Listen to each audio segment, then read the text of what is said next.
Can you hear me? Can you hear me? Oh yeah, I can hear you. How's your day going, How's big your day dog? going, big dog? Dude, just getting ready to play some subspace. Excellent. How'd you find Excellent. out How'd about you me, find my out friend? about me, my friend? I've been doing analytics and SEO on X for a while. No way, you found out Wait, about you me from found out X? about me from X? Yeah, Oh, you're on amazing. X Spaces. Okay. Okay. How exactly? How What X exactly? space What did X you find space me did in? you find me in? So I search analytics for open, the word just open, and then your thing comes up there and it says if you want to join, follow the expanded bio, get the link through the pass through of your bio from X. That's absolutely right. Do you mind if I tell you about myself? Well, I'd love to hear a background. I mean, I got all night, so just let me know. You're amazing, man. Okay, well, thank you so much for being here. My name is Rabbi Rothschild. I stream my life 24 hours a day, 7 days a week, 365 days a year for world peace. I've been doing so for more than 3.5 years. My streams go back to the pandemic. We've seen the death of a queen, the birth of AI, the coronation of a king, and everything in between. I'm not sure if you're aware of the land of Oz. Have you ever seen the movie The Truman Show or the television show Big Brother? Yeah, I'm very familiar with both those. Excellent. That's essentially what my life is. I'm live on over 22 simultaneous YouTube streams at any given time. I'm live on Twitter Spaces. I am live on Pump Fun. I am live on Twitch, Rumble, essentially just about everything. And I do so for world peace. If you weren't aware, in 2018, The Economist magazine stated that data was Earth's number one resource, more valuable than food, water, air, gold, petroleum. And I have more data archived on the internet than any person in global history, which may make me an influential person someday. And if and when that happens, the land of Oz, I want to make you, your friends, your family, all independently wealthy if you're not already. I want to make sure that you have the ability to create generational wealth if you don't already. And I want you to be able to start charities and philanthropic organizations of your own. How does that sound, the land of Oz? That's amazing work that you're doing. I like it. I'd love to hear more about the data situation. Absolutely. What are you talking about? Like, how much data are you talking a day? Basically terabytes. Yeah, as if you're like a feature film, like Walt Disney or something, filming a movie. Yeah, I mean, well, we're talking 24 hours. Yeah, we're talking 24 hours times like 20 different angles. So that's something like, I want to make sure I get the numbers right. Well, you don't have to give them right now. You know, that could take a while. Like that's I'm not very good at math. Sorry to ask a math question. That's okay. I know So that it's like it's more of an engineering thing. Yeah. So on Twitter or on YouTube alone, approximately 480 hours per day, and then that doesn't include the other 32 or so platforms on which I'm streaming, many of which are also archived. I do this not just for world peace, but to bring awareness about global problems like ending world hunger through the use of technology such as agricultural drones, floating greenhouses, saltwater greenhouses, things like hydroponics, vertical farming, cloud seeding. I want to help end world thirst. I'm sponsored by cryptocurrency that's worth about $100 million. And one of the things that we do is we build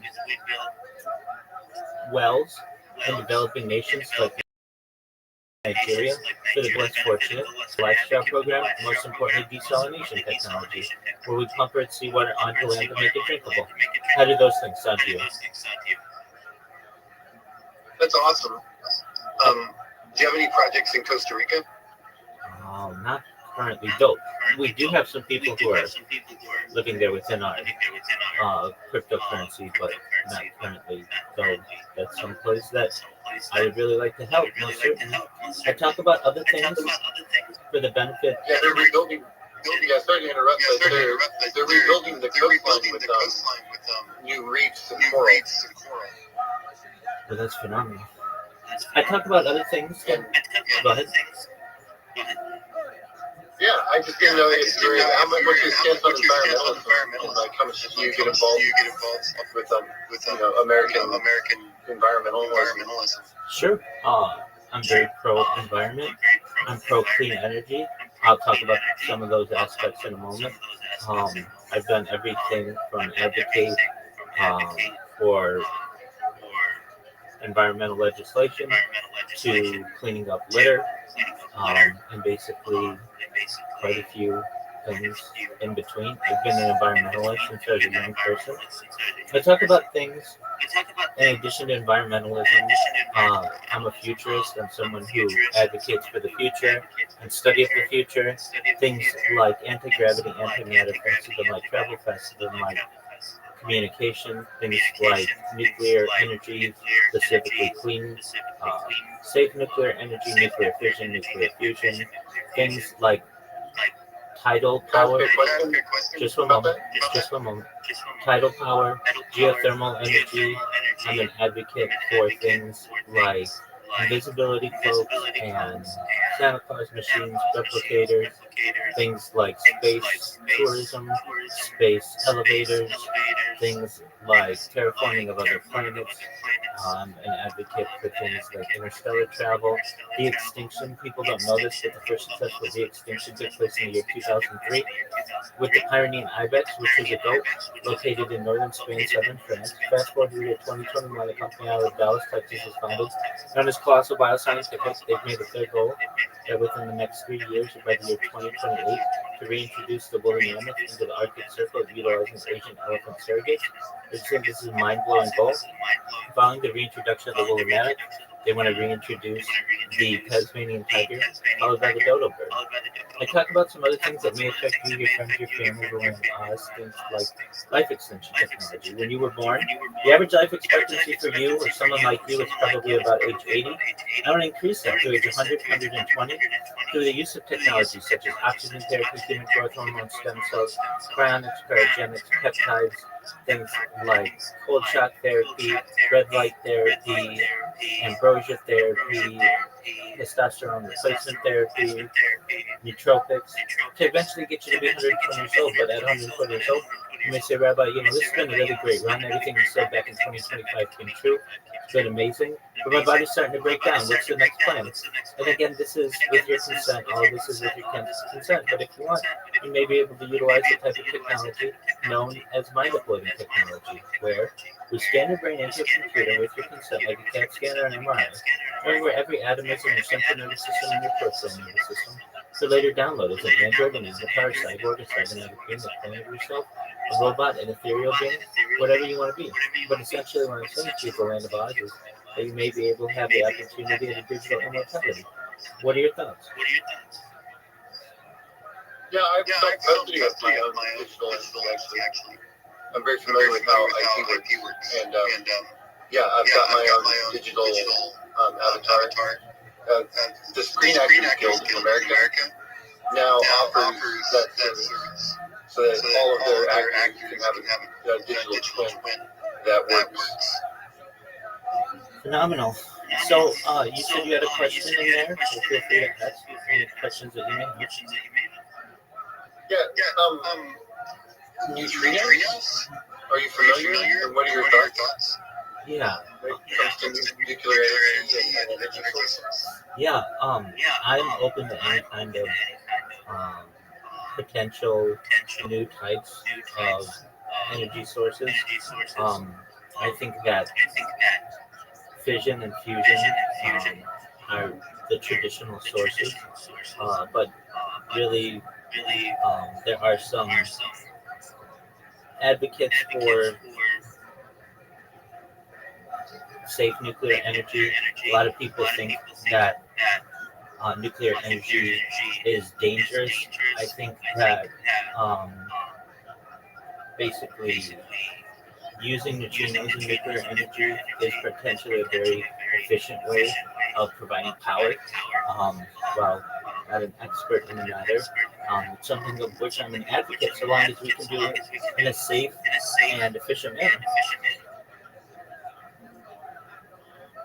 Yeah, that makes good sense. we live in an exciting time, and we'll see what the future holds. Absolutely. In addition to all the streaming that I do, I have more social media than any person ever. I have over 100 YouTube accounts, over 200 Instagram accounts, over 500 Twitch accounts, over 1,000 TikTok accounts, over 2,000 Twitter accounts, over 5,000 Blue Sky accounts, and over 10,000 Kick accounts. So in addition to being the most archived individual ever, it's essentially a treasure trove for the world. And when I eventually go viral, which could be any day, you never know. I have so much content that literally, if one person were to take their life and dedicate it to watching what I do, you could only watch one of my streams for 4 years and get just one angle of what I'm doing at this point.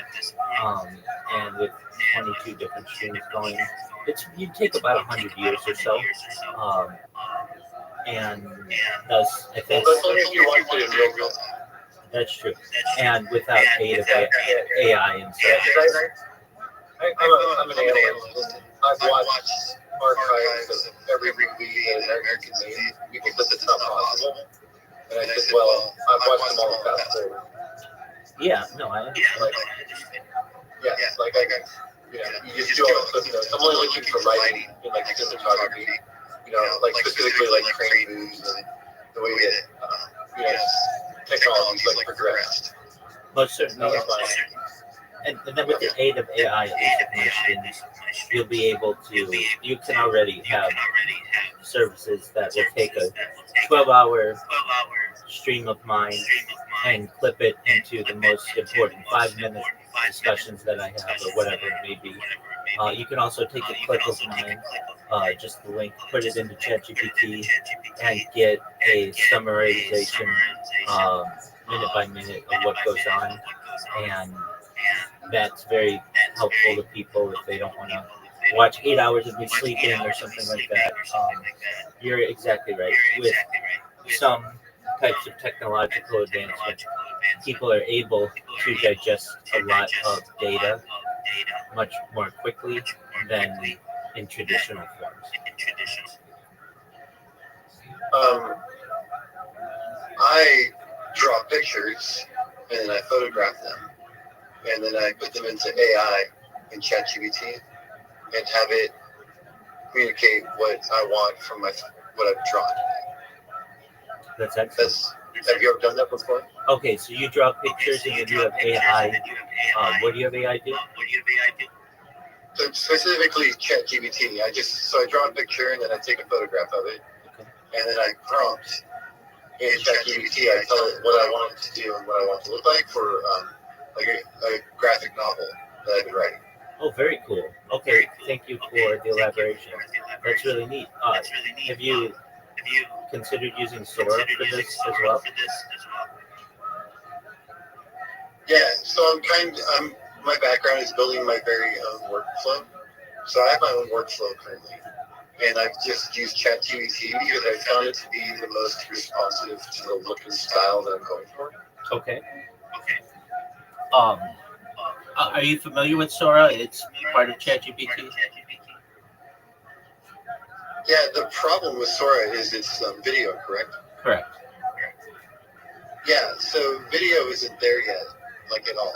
It's not close to what the photographs are. Like my photographs it's coming out almost exactly like it. It's just really helping with the speed of it. Whereas video from a photograph, it really doesn't know still, and it has a problem with people doing turns. Yeah. No. It doesn't really have it can't make it can't make a ballerina. That's for sure. Well, certainly not a ballerina that you want doing certain moves in a timed fashion, like you would. Well, like a movie or something, or like a knight in shining armor, like in a sword fight with a hobgoblin. Oh, or like Moses even partying the Red Sea. Have you tried Sora 2? What now? Have you tried Sora 2? I haven't tried Sora 2, no. Oh, it'll do that. Yeah, so we'll do it right now. So they have an app that has been released on iOS and there is a um, wait list for people on Android. Okay, so give me you. We talked to ballerina. Okay, what else do we want?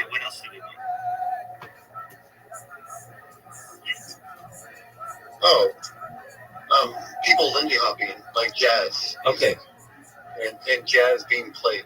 please provide a scene of a ballerina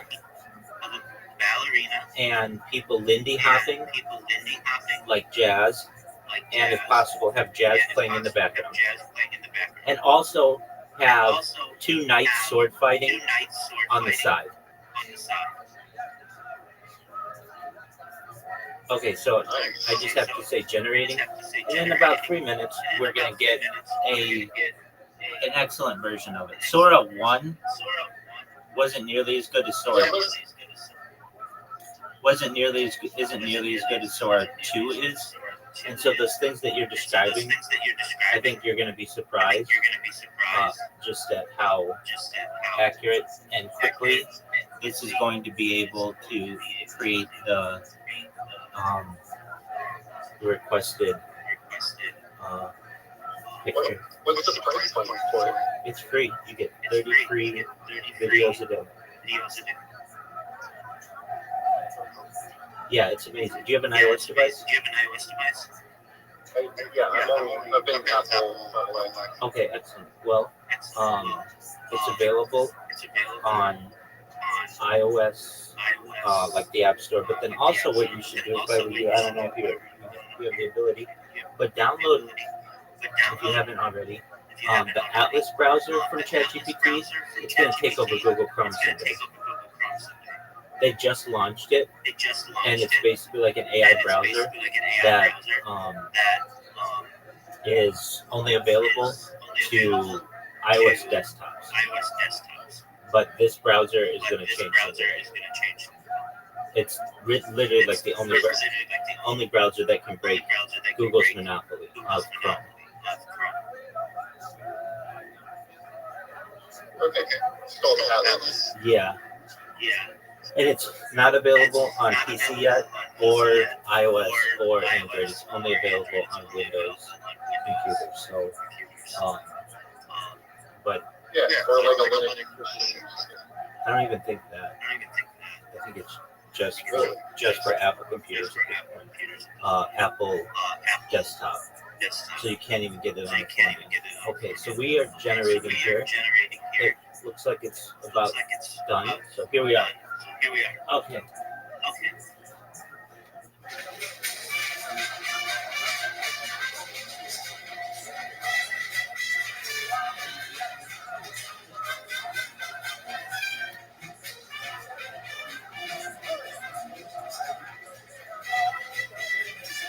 Like, I gotta move it a little bit.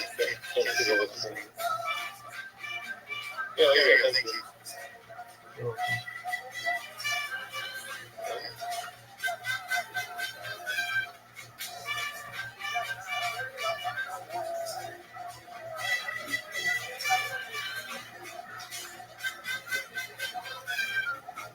All right. Let's see. That's pretty good.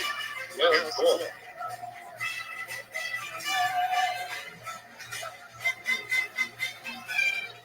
Yeah, I mean, it's not perfect, but you can tell. I mean, just like ChatGPT wasn't perfect when it first came out, there are major opportunities there that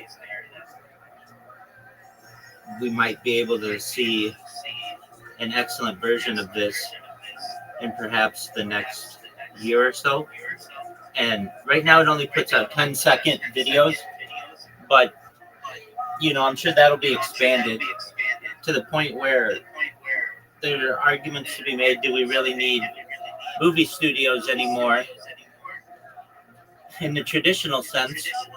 Because we could just have AI essentially create everything that we need. And I know this was a major debate like last year and the year before, specifically with Fran Drescher and SAG and such, and who owns the rights to those types of things. And you seem to be very knowledgeable, at least on your own image and likeness and such. Um, but like at least with Sora, it will or it can scan your face and then put you in any um, of the environments that you want. And it's very accurate. The one thing that isn't that accurate is the voice. It'll say what you want generally, but I find these things to be really funny. So I'll do like, or I've seen these on iOS. Like you take Tupac Shakur and Mr. Rogers. Have you seen any of these? And it'll be like Mr. Rogers teaching Tupac Shakur how to rap. I don't know if you've seen any of these, but they're very funny. Yeah, absolutely. I keep track of trending videos. I subscribe to the expensive Twitter that costs $300 a month. Do you have that one? No, I don't because I don't see the use of it. I was a Twitter. The reason is the AI. Okay, so Grok is that much better? Oh, yeah, absolutely. Especially for managing things. Because it bypasses all the problems of like Hootsuite and translations between Meta and Instagram and all the 30,000 other social medias. I don't know. Do you run China everything as well? Do I run China everything as well? Yeah, like do you have China YouTube? Billy's the closest that I get to that. Yeah, because it's a really big market now. Like that's all the newest stuff says. Make sure you go to China because you can pick up like 100,000 followers pretty easily there quickly. That's cool. I like what you're doing. Thanks for having me. I was just like searching for open mics, and I'm sure I'll come back and. Absolutely, you're always welcome here. More than anything that I do, just please know that I'm here to be a positive person. I'm here to have an optimistic view on society. I'm here to give people hope. So if there's anything you ever need from me, let me know, okay? Yeah, well, dude, just quick question before I go. Do you play any video games or anything, or do you do that? Yeah, so we've got a group of people who come here every night, and we'll play way into the night. We play a lot of mini games. We play some Discord games, some app games, just like easy games to play. But I also I love Grand Theft Auto. It's 213 days until Grand Theft Auto 6 launches May 26, 2026. If they stick to that date, so that's a neat countdown. And then I play some Fortnite, some Age of Empires, Civilization, those kind of games. Total Wars, I like those kind of games. So yeah. Do you play any role playing games like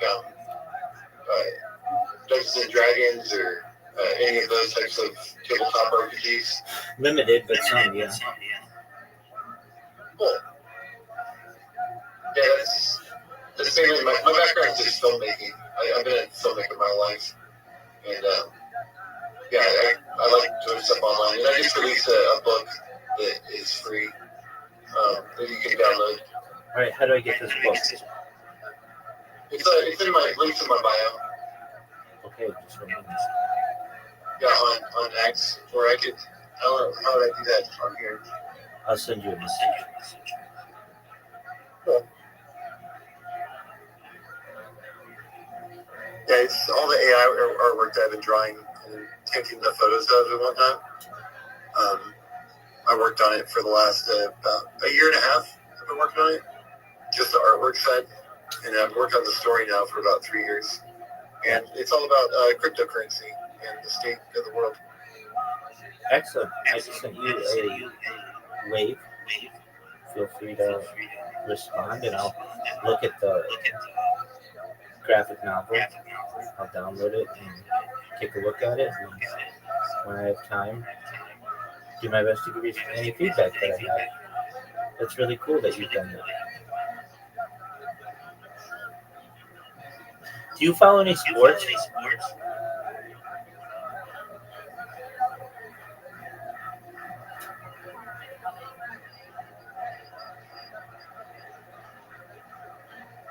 The Land of Oz. Do you follow any sports?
Sorry, I got booted off for a second. My thing bugged me. You're good. Okay, so I sent you the a wave, so feel free to accept when you can. I was asking, do you play any sports? Yeah, I play a lot of sports. Excellent. What do you play? Baseball, basketball. Or do you follow sports? Yep. What do you want? Watch a lot of basketball. Oh, okay. So watch baseball. Tonight's the World Series. exactly, it's 2-2. Nice. You have the Blue Jays up? Are they? It's 2-2. So they're. Who's batting? No, who's batting? Oh, I don't Who's know. up the bat? I'm not sure. It's all good. All right. Cool. Are you a Blue Jays fan? I'm a baseball fan. And I like it because the Blue Jays haven't been in the World Series in so long. Yes. But it's cool that Canada's got that behind them. So Since 92 when they went back to back, something like that. Oh yeah, back in the day they bought a team and then just went all the way. It was a great World Series. I remember it well. Excellent. Yep, I'm excited. You know, I usually get in. I'll probably go to a bar, have a drink with some friends, and watch like Game 5 or something. All right. If there is a game. What now? If there is a game. Oh, there will be. Come on, it's World Series. They got to make that money. They got to go at least Game 6 or 7. Like every game is worth so much at that point. I get you. I know how it works, and especially with the recent numbers, a recent scandal that came out of the NBA. You know, everybody's got extending series on their mind. Yeah, everyone's got. They need to be too busy to take any phone calls and have to be at work. It's probably what they're focused on. And also, looking into paper shredder companies. Okay. Why those in particular? Because it's a poker game. It's so stupid. It's like, who cares about a poker game with a bunch of people? You know? I think it's stupid. I think the whole allegations, everything. I mean, it's poker, man. It's some old men sitting around with cigars playing poker. You're going to bust that up? Whatever. Yeah, it seems as if the owners don't want this kind of middle ground of game manipulation. So they're going after small fish. That is the smallest fish in the entire thing. Like what does an average NBA coach make a year at the most, right? Like Pat Riley made like a couple million, I think. You know, Phil Jackson made like a couple million, I think, a year. Maybe at his height he made like 10 million, but nothing like the players. Oh, nothing. And so like they're going after like old player coaches now for silly, like $100,000 games. It's just stupid. Nothing like the players, but even they make even more than the referees, and that's where the issue comes in. When you have a referee who's making a few $100,000 a year, next to a player who's making tens of millions of dollars a year, many times the referees get jealous. Yeah, but you understand, you're part of the big show, man. Like, the referees are the game. Like, in the NFL, those referees are calling that game because of where they stand on the field and how they block vision. They can, they decide that NFL has way too much control with the referees. The NBA, the referees can't control the game that much because the players can really play, Like, it's just a different thing that can happen. They can get into their head, though. Like, certain referees will just mess with players. And you see that in the NBA a lot. Like, most famously recently, Yang Hansen, the kid from China, he in his game against Utah, some fouls out, 5 fouls. They're all like the worst fouls ever because NBA changed the rules this year with hand touching the oven rule. Are you familiar with that? Please elaborate. So if the shooter shoots the ball, right, and you touch it before the act of shooting or after now, then it counts as a foul.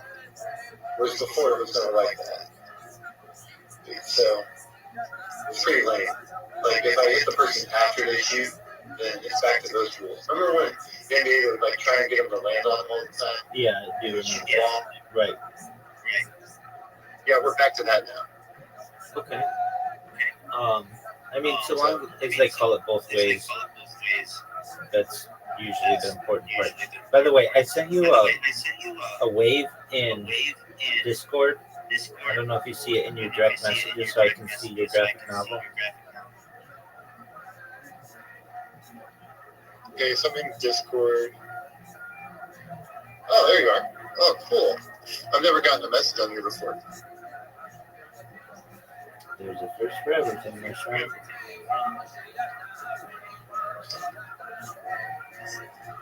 Excellent. Problem Mars Z. Issue 0. All right. I'll take a look at it. Graphic novel about Bitcoin and the crypto underworld for adults and people with a good sense of humor. Excellent. Why is it issue 0? I was going to say, so I monetized issue 135, but for you or anybody else, like, I'll do it for free. So you just let me know and I'll give you like the promo if you like issue 0. So that's how I do it. Like you read issue 0, it's kind of like the setup. You kind of understand the world and where it's going. And then if you like it, then there's it costs money to like download them or whatever. But if you like it, then I'll just give them to you for free and you can read the series. That's baller. All right, I'll take a look at it. Cool. I'm glad you're open to people's artwork. 100%. I love my art. Really, in any way I can. I think it's an important endeavor, especially with a project like mine. So I'll get people who write books and music, and they like to make movies, anything they can really digest. I do my best to. I get some avant-garde things, but then I get some really interesting things as well. Or do you watch sports though? Yeah, I love sports. I am big in the NFL. Do you have any fantasy football teams? Yeah, so we run a weekly football pick'em league. Okay. And we've had this game since the 1980s with the same people that have been playing. So your childhood friends? Exactly. Yeah. That's amazing. How many times have you won your league? I've never won. Wow, in 30 plus years you've never won? Never won first. No. The one guy's really good. He's just like a genius with this shit. Like, yeah, pardon my language, but yeah, it's just, football's football. Right. So is basketball and stuff. So is it the just... way we do it is... Yeah. Let's tell you how we do it before I hear. Yeah, I do. Every year we draft with a set of baseball cards or basketball cards or football cards from that year. So your team, the players that you draft from the cards, right? And then you're allowed to trade those players for the guys that didn't get drafted, and just a straight up whatever you want. And that's how we do it.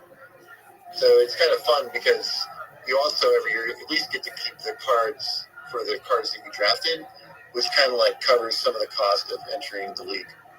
Wow, how much is the league a year? Like $1,500. Okay. That's cool. For all of them. Yeah. But we do that's for all the sports, for all 3 sports. Okay, so you don't do hockey? No one watches hockey here. Right. Okay. We're in a place where no one plays hockey. Like, it's all because we have like ties to the sports. Like Aaron Rodgers went to my high school from the Green Bay Packers. Oh, very well. Are you from NorCal? Yeah, exactly. Okay, very well. Do you Okay, so you guys play. You've been playing since when? How old were you when you started this league? 1992. Okay, how old were you guys? Like 12? Yeah, exactly. Wow, that's so cool that you get your childhood friendships and been able to do this every year, and then have a good time with it, and then at the end, you guys get the cards. That's really neat. It stinks that the one guy's so good, but you know it is what it is. All right. So you were asking, do I like sports? Yeah. I'm in like 20, 29 fantasy football leagues. And if you're like, well, why that many? I have one primary one for money essentially, and then I just do a bunch of ESPN ones that I just barely babysit throughout the year. But then when playoff time comes, I usually have about half those teams that are pretty decent, and then it kind of guarantees me that I'm going to at least win a few fantasy football leagues every year. So I do that. I'm in like 25 fantasy hockey leagues. Though I don't follow hockey. I'm in 25 NBA leagues. I just finished my 25 WNBA leagues. Those were I don't normally follow the WNBA, but it keeps me interested a little bit more than normal. Just finished baseball. Baseball, I did okay. Um, Football is the real one though that I like, and so I'm in a fantasy football league with a bunch of people from the cryptocurrency, and they're good individuals, and we play and just have a good time. So yeah, I do like sports. In addition to watching those sports, I like to play golf. I like long distance running. Um, I like um, tennis, racquetball. I really like any kind of racket sport. Pickleball is cool. Um, What's the longest distance you've ever ran? I ran 113 miles in a week once. I've run about 30 miles in a day within 24 hours. That's about it. Yeah, that's like Native American speed. Yeah. Really fast. So I've lived with sub 4 minute milers, and they kind of taught me how to run long distances. And what we would do is, like, to me as a normal person, to run more than like 5 miles is ridiculous. Like, why would you ever want to do that? Why would you want to punish yourself that much? But if you're doing it with someone and you have someone with whom to speak and like enjoy their company, the hour or two that you spend running kind of flies by. And so I started doing that. This was quite a few years ago, but I would like basically like this is how I started as from going from a 0 miles per day person to 113 in a week. So I started. It was actually inspired by another friend of mine. His dad, like a friend of mine, won Foot Locker, which is like the biggest high school race in the United States, and his dad actually just started walking a 5K a day and lost a lot of weight. And I was inspired by this by saying, like, look, if this guy's in his like 50s or 60s able to just walk 5K a day and do really well, I think anybody could do it. So I started with just walking a 5K a day, and I did that. And then I started to run it, and I did that for 100 days straight.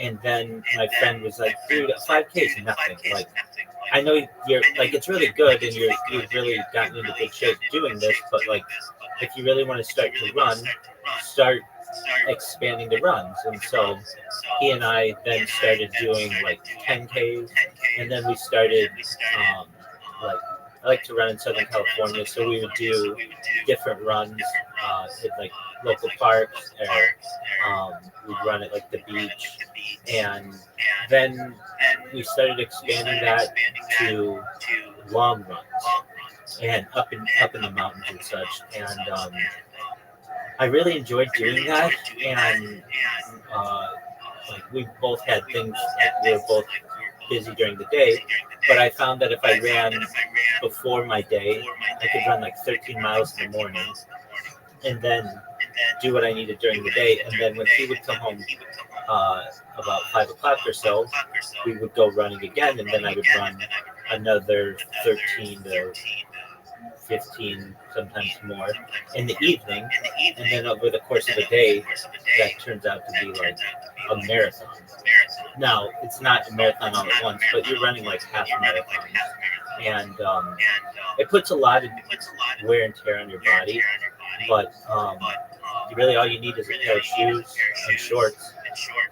And you can, that's all you need. You don't need a whole lot. So, long story short, I was just around people who were like Olympic like athletes. My friend, he and his brother at the time were the only two American brothers to ever break the 4 minute mile. And so they were more like not necessarily sprinters, but like that's not, also not long distance runners by any means. Um, but we got into that just because of his training, and that's how I got into long distance running. And I'm a little older now, so I don't do it as much, but um, I do respect running a lot more than I think a lot of other people do. Um, Especially like cross country track, all of those are really interesting to me. They don't get uh, a lot of publicity, but I do my best to follow them. So um, I enjoy running. I enjoy golfing. Actually, my stream started from golf. It was during the pandemic, and I'm a certified project management professional. I've launched apps on the App Store and Google Play, which has allowed me some financial independence to be able to do this and not have to work and such. And I, after I at the time during the pandemic had a uh, career working for a Fortune 100 company, and I decided after work, since there wasn't anything really to do with people in person, you had to stay 6 feet away and everything, that I would go and hit balls at the driving range at Tiger Woods' golf course in Anaheim. And so after work every night, I would go there, and I joined his club there.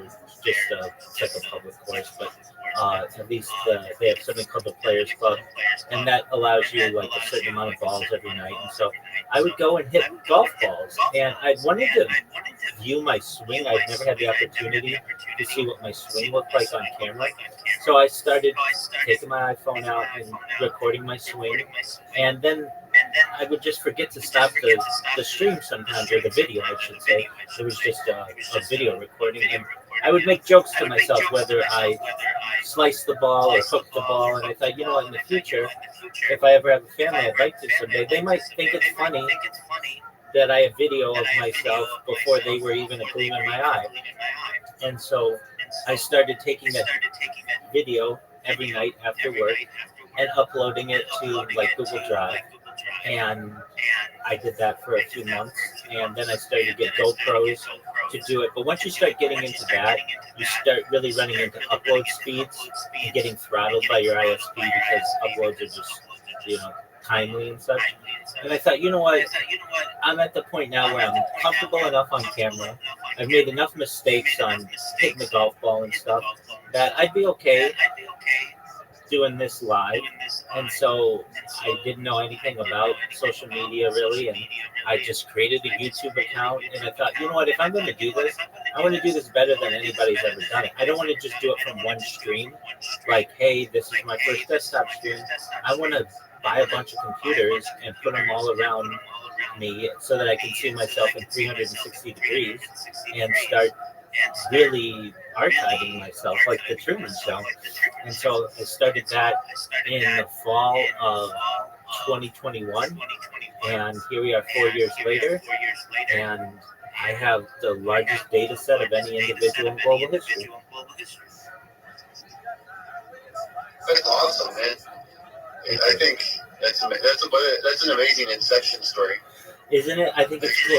Absolutely, I think it's cool too that like basically the world's largest data set could be derived from such a small, almost unimportant set of videos that I did, just trying to analyze my golf swing. Yeah, golf's a timeless game. I love golf. I try and play as much as I can. Excellent. Do you have a handicap? I'm a bogey golfer. Okay, You know what that means? absolutely, yeah. So am I. That's really good. I mean, in today's day and age, people don't play, I find, as much as they did when I was a kid. Like, youth golf used to be really big, and it's not as big anymore. I think it's very expensive to play and to find the time, and kids are really stuck in online avenues. But when I was a kid, youth golf was where it was at, and yeah, I quite enjoyed it. Okay, so bogey golf is pretty good. How long have you been playing? Since childhood. Okay, I mean, yeah. I grew up in agriculture on an orchard where we just hit golf balls all the time. Oh, very cool. So you basically had a driving range in your backyard. Yeah, exactly. I still do. I'm at it right now. I mean, it's in driving range. So, Very cool. yeah, Excellent. it's pretty fun. What do you grow? Back then, it's just all nuts. We're nut farmers. Oh, cool. All right. Well, very neat. Yeah, that's, if you know agriculture at all, like nuts are, you plant nuts for like your grandkids. So like all the trees that are out here are all just now being cut down for all the wood. But the people that planted them have all been passed away now for like 20, 30 years. Wow. What kind of nuts? Like walnut? That kind of stuff? Yeah, exactly. Black walnuts, English walnut, almonds. Very well. Basically, that's what's out here. Excellent. And do you harvest them as well? Not me personally. I don't have to do anything. Growing up, I wasn't even allowed to use power tools because I was raised to just do like business stuff. That's cool. I wasn't raised to do like labor or like have to worry about the harvesting. But it's all about the leasing the land. And is that what you guys do, is lease the land? Exactly. Yeah. Very well. Well, it has allowed you a nice life, I imagine. Yeah, I got to be a kid my whole life and like work and be a filmmaker and travel and not have to be tied down. Absolutely. What's the longest film you've made?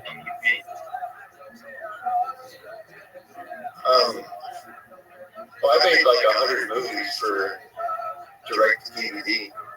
No way. Yeah. Okay. So I've got like petabytes full of footage.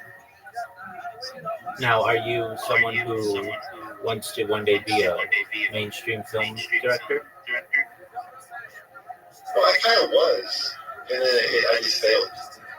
Okay. So, Why do maybe you one day. Why do you think you failed? Well, I'll tell you the story really quick. Yeah, go for it. Summarize it. Absolutely. So it's not some long-winded thing.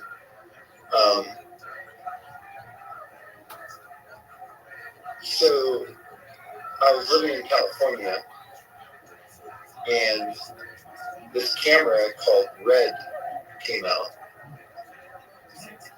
Are you familiar with Red cameras from Oakley? Yeah. To some extent. I've heard of them. Basically, I put down a $5,000 deposit on a camera 2 years before it came out. Okay. So flash forward 2 years. I'm in Louisiana, and it's post Hurricane Katrina, and I get offered to just train Warner Brothers Studio cinematographers in how to use the Red camera. Okay. And they're going to use my camera because I paid the deposit early, and they've only made the first 25 cameras. And they think that, I'll be really good at doing that. So I work with all the top studios for about 3 years.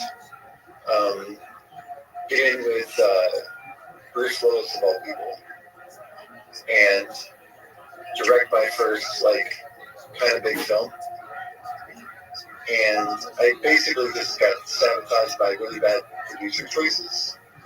As a director, and I can only do so much. Right. At that point, but yeah, made my first film, and the film just still today, they're still just very difficult to watch even a version of it. So it's never had a real release. It was at Cannes Film Festival and a few other places, but it basically just got suppressed. That's impressive. Have you ever thought of re-releasing it? Well, the problem with all that becomes I don't want to go to jail,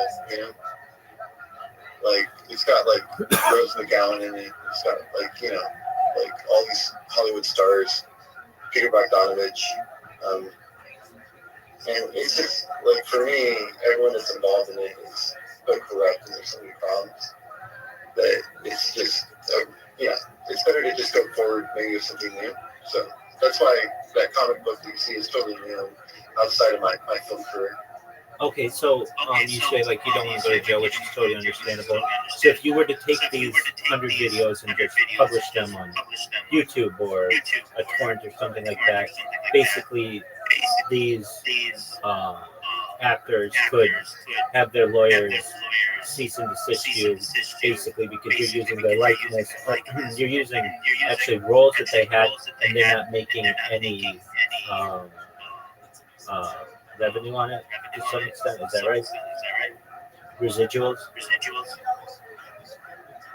Yeah, that's what I understand it as. In this one in particular film, not all the films are like that. But the big one that I did that cost a lot of money is currently tied up with property problems. So I could probably get 20 or 30 out of the 100 of them that could just have open rights, because not all of my films are tied up. Okay. Have you thought of publishing those? Yeah, absolutely. So I started with this graphic novel, and then maybe I'll move it back, kind of step backwards. I was really excited about AI. Definitely. Well, you have a fascinating story, and you have a giant amount of data that is unseen, which is, for anyone who loves data, in a lot of ways it's heartbreaking because you want to share the data with people. But if you were to take that 20 or 30 to which you have the rights and publish those on YouTube, you might find some people who really enjoy your work and say, where can I get more of this? I'm with the studio. I'd like to re-release this. And you may say, hey, I've got another 70 of these, but they're tied up in the property issues. You want to help me through that?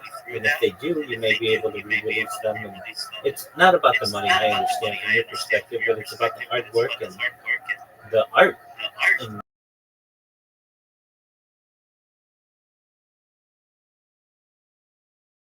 I had to operate, along in 2012 to turn the film into just open source property, right? okay. So it would basically be where anyone could edit the film. They would have everything however they wanted. That was the proposed plan. And at that point, I was way into that. And then the other people all said, no, that won't be a good idea.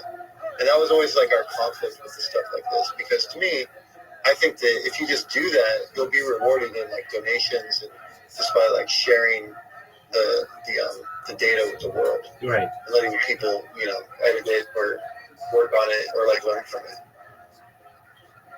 You don't have to keep all that stuff, all the secrets for yourself. You can show them the edit file. You can show them the different stages of filmmaking. Right. And is it something that you're still considering? Absolutely. Yeah. I made a big, this year is the Jubilee year. I don't know if you're familiar with the Jubilee year in Catholicism. So is that because it's like 25th or 50th or 100th or something? Yeah, every 25 years they have a Jubilee year where people from all faiths kind of visit each other. And so I've been having like a good jubilee here, and think that like maybe the film stuff is going to be a really something that I pursue in 2026. Okay. Well, if I were you, if you've got a huge amount of data to be able to share with the world, I would have my production company create or whatever I am, just create a YouTube account, upload the 20 to 30 videos, movies that you can, and just leave them. You'll get enough people who have interest in what you've done to be able to network and work through the other issues and perhaps even create new movies. But I know you're just starting with a graphic novel. I get that. And I also get that AI has an opportunity to really enhance some of your projects as well. But if people can't view the videos that you have, your art kind of dies. And I think that as someone who's a lover of art, never wants that to happen. Well, the revelation I've had this year is that my artwork is ready to live because it'll now translate the performances and the voice correctly to all the other languages in the world. Whereas before, we could never do that.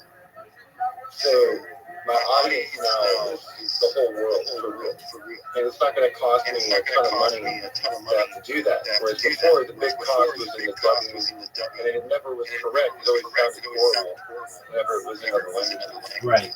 But now it's perfect. Right. And you get captions that are correct as well, right?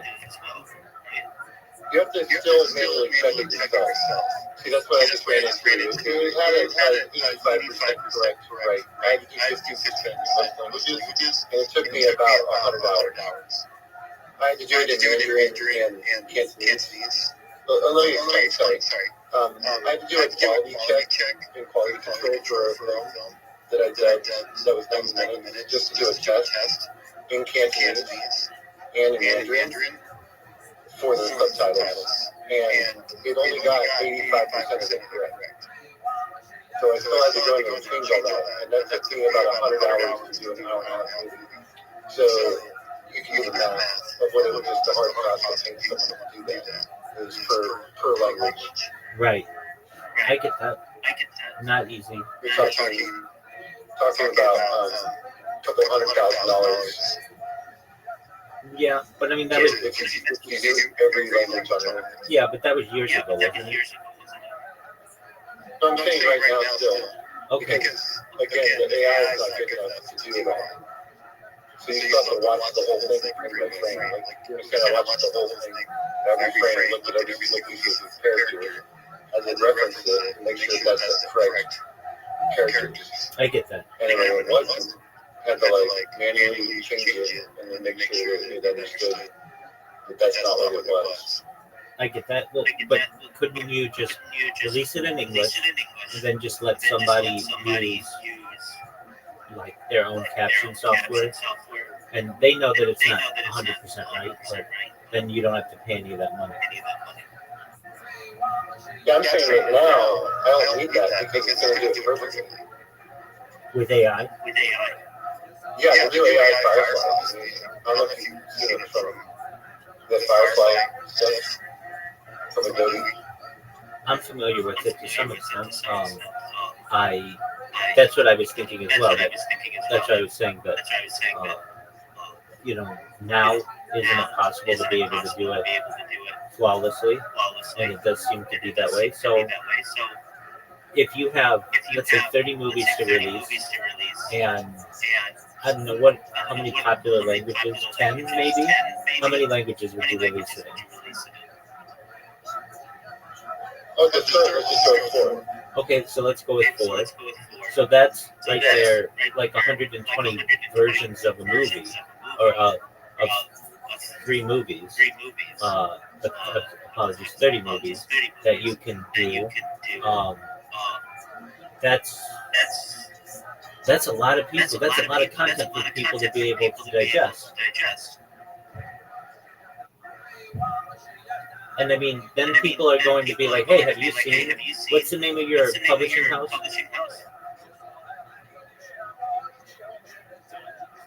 If you don't want to reveal it, that's fine. But essentially, people would be like, have you seen the Land of Oz's YouTube stream or YouTube account? They have 120 movies, 30 unique movies, and I want more content from them. That'd be awesome. I've been looking for that since like 2007. Well, that's the way to do it. Especially if you have it in other languages. You're going to get somebody from China who's like, hey, where can I get more of this content? And you'll be like, well, I made it years ago. And they're going to say, well, I have an investing source that would like you to create a new movie for us. I'm just checking. So the very first film I made that went to DVD was in 2003. Okay, so 2003.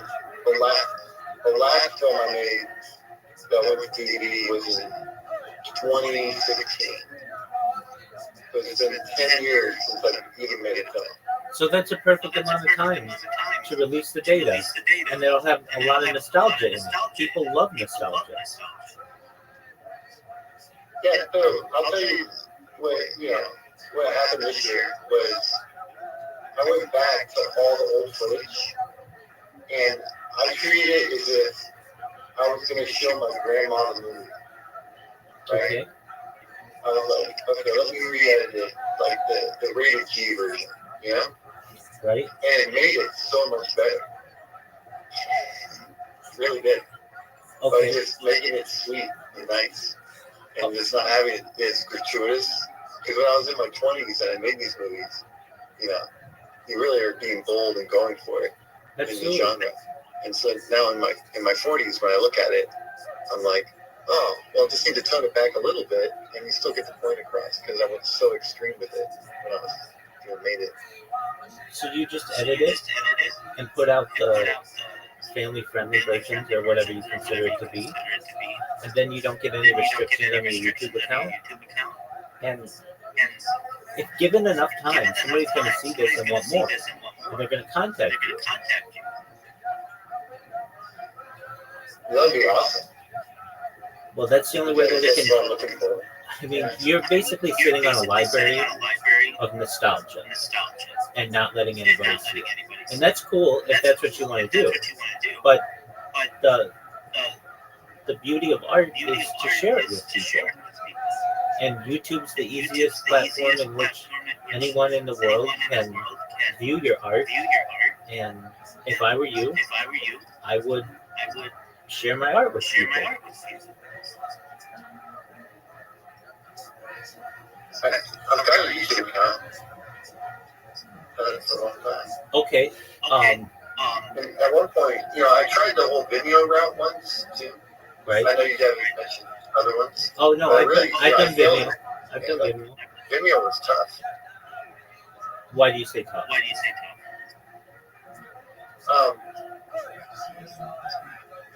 The cost was really expensive. I'm in agreement with you. There was no organic traffic that I could generate. I'm in agreement with you. When I did it, it was like $800 a year, and no organic traffic, and I'm sure it's more expensive than that now. Yeah, I had zero. Whereas with YouTube, at least I have organic traffic. Right. And it was also when I met people and I'm like, hey, check this out. It's on Vimeo. I normally they had to like download an app on their TV or something, and or download an app to even look at it. Right. Whereas YouTube, I think, was just more indoctrinated in everyone's phone, and people have YouTube accounts. And, that's just a thing. Right. It's part of their monthly bills. Exactly. Whereas Vimeo just never caught on that way. No, it didn't, and it's very expensive for a user. Okay, so take your content and put it up on YouTube. You basically have your own streaming site. Yeah, and then I've been using X for X Spaces to like talk about it and kind of like try and promote it. That's how I found you tonight. Was I've been doing the SEO searching and just a lot of research this last year. Absolutely.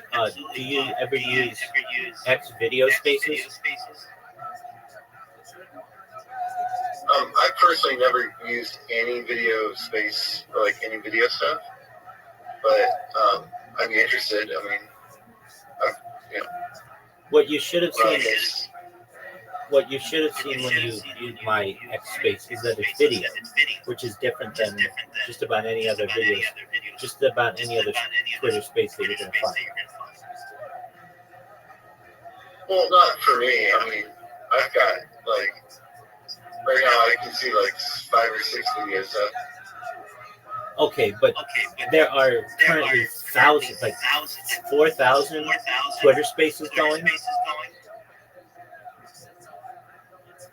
Do you know about? Well, maybe, but well, then you can see. I mean, did you ever use Periscope back in the day? Yeah, until it was purchased by Twitter. See, Periscope was badass. Right. Periscope was like tons of video streams everywhere all day. Do you know what Space's dashboard is? Space's dashboard? Yeah. Space's dashboard. You know what I'm talking about? Spacesdashboard.com. Sure. Yeah. I mean, I get it. Have you been there? It's okay if you. I mean, what are you trying to tell me? It's like how you find anybody's space going on in the world, all the languages that they're using, the different categorization, and as you, someone who likes finding open mics and such, it'll give you a list of every Twitter space going on in the world right now. Yeah. So, like I said, I'm a Mac user, and on the iPhone 15 that I'm using, it just says Spaces, right? Right. And then I click that, and then it allows me to search the SEO at the top. I've got that too. Whatever word I want. I've got that too.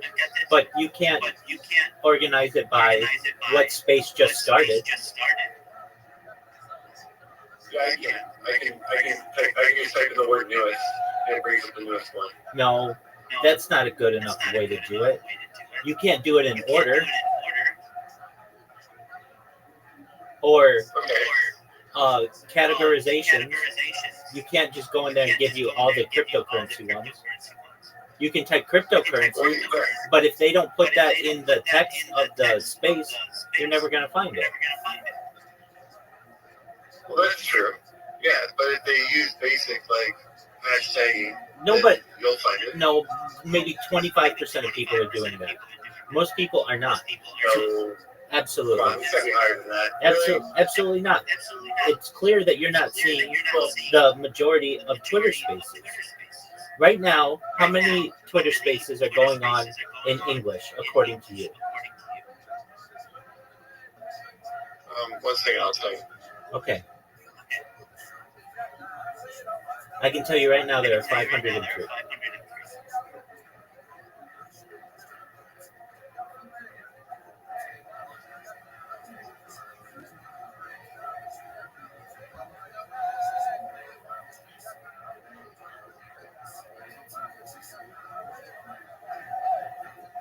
Okay, so I tried it the way that I told you, and you're correct. I'm wrong. So I tried it where I said I was just going to type in how many spaces are currently going on, and the AI assistant doesn't work in the window that I thought it did.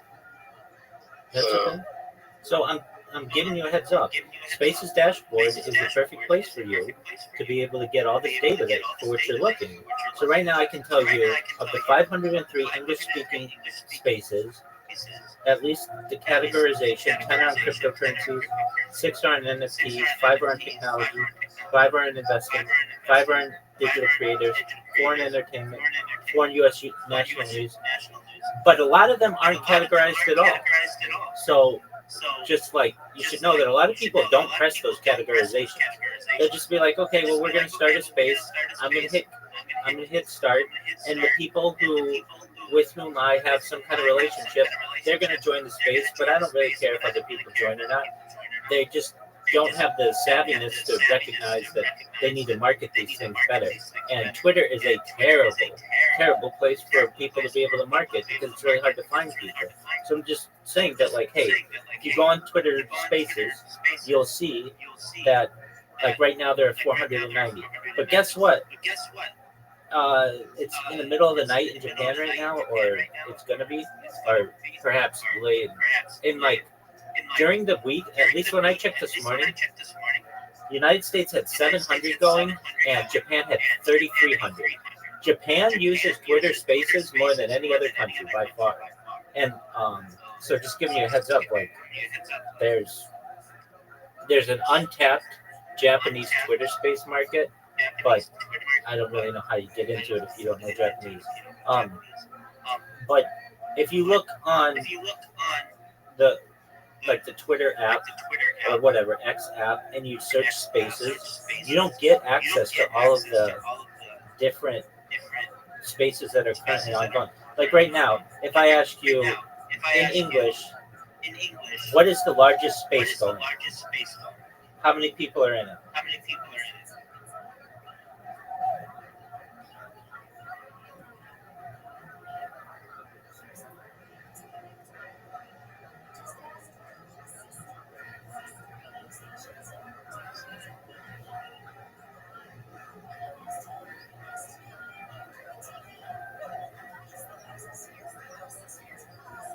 Like, it's taking you a long time to find this information, and Twitter should make this available to its users. So with Twitter's with Spaces dashboard, I can tell you that there are 560 people in the top English-speaking space right now. The second biggest one, 287. The third biggest one, 279. Can you send me the link to that? I'm still trying to find it. I can't. Okay, so just go to a browser and type Spaces, SPACES, dashboard, DASHBOARD.com. Spaces dashboard. Spaces dashboard.com.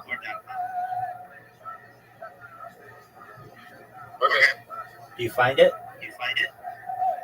Yep. Okay, now this is going to be your best friend.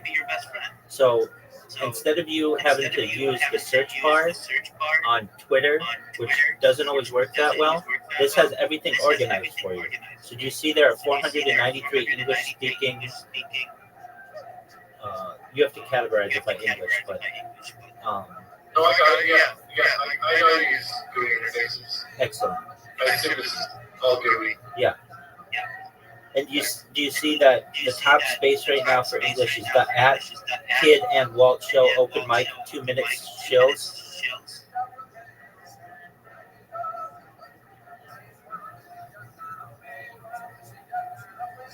That's not what I see on mine. Okay. What do you see on yours? The Kid and Watch Show open mic 2 minute shows. Yeah, that's what I just said. Yeah, exactly. Oh, okay. I just didn't understand. Yeah. That's okay.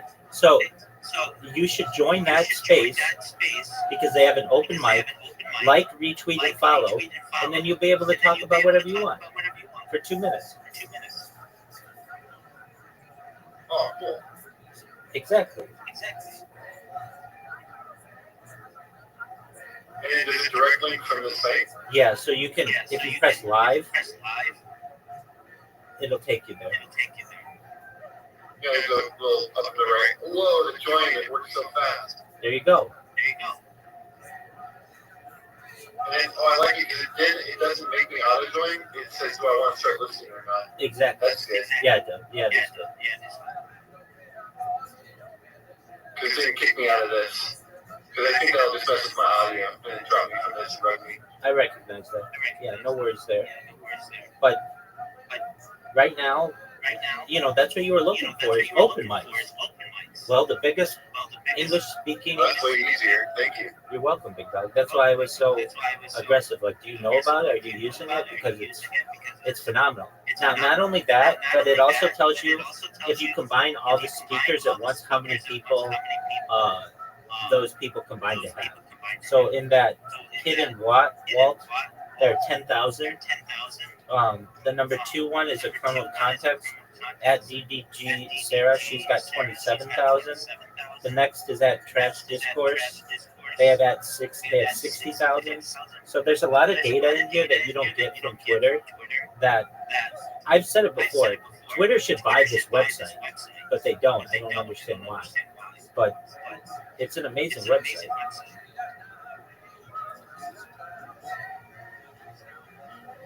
It also has a search. Yeah, I'm gonna do some exploration.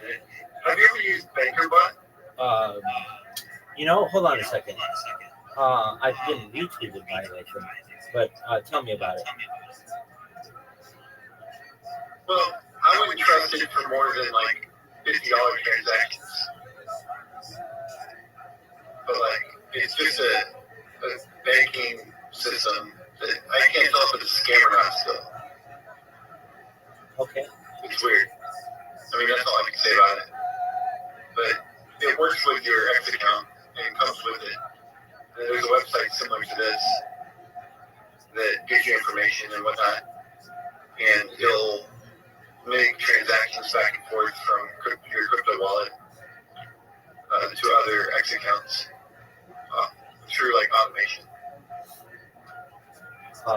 I automate Twitter myself. I have 2 bots going right now that automatically repost anything that somebody says on the topic of cryptocurrency, Bitcoin, YouTube, Discord, NFTs. I can basically have it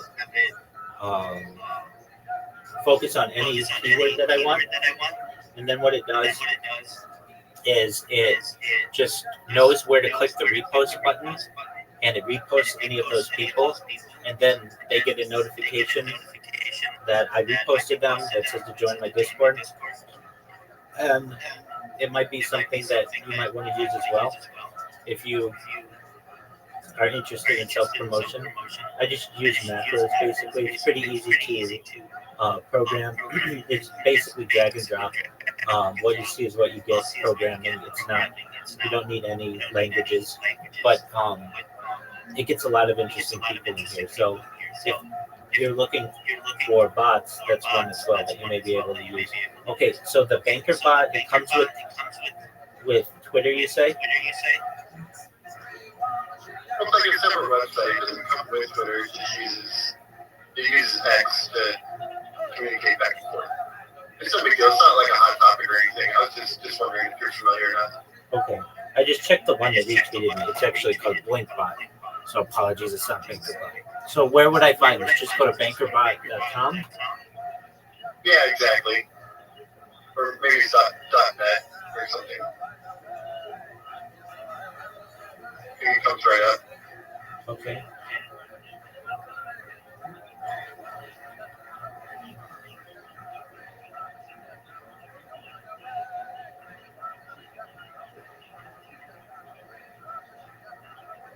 Interesting. Maybe if I put a space in. BankerBot. Add BankerBot Discord bot. It's with an R. BANKR. Okay. So it's banker. Okay. Your AI powered crypto banker. Trade with banker, but you said that you don't trust it all the way yet. Yeah, I don't know. I've never done more than like $50. So it's just, I'm considering it for my filmmaking stuff to like use it for obvious reasons. But like, I just don't know if it's the best way to deploy or like trust that it would actually like that much money.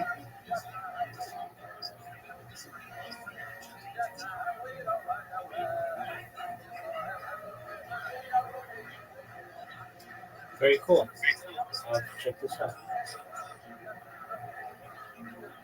I wish that there was to make the world more peaceful, that cybersecurity was more open, and that you could tell what stuff like this was actually legit and what wasn't. I'm in agreement with you on that. But there's a few organizations that are dedicated to that, but the way that they do accredited investors is kind of silly. Why do you say it's silly? Well, are you familiar with the system of like in America for investing in a different tier system? To some extent, yeah. And the different accreditations you have to have. Yeah, I mean, it's really easy to remember. Like, if you're at 25 million or above, then you're an SEC advisor, is what you have to be. So if you come up with that much money and that much of an idea, and everything underneath that to about 4 million is about the same. And then from 4 million under, it's a whole other world. What do you call someone from 4 million to 25 million? Oh, they're like the little fish. I know, but you said above 25 million is called an SEC investor or an SEC advisor. Apologies. What do you call someone from 4 to 25? They're learning their lessons, trying to get to 25. Okay, but they don't have a name? Yeah, it's just there's a lot of failure in there. But at 25 and above, it's not much failure. Right. But at 4 to 25 million, there's a lot of failure. I'd imagine.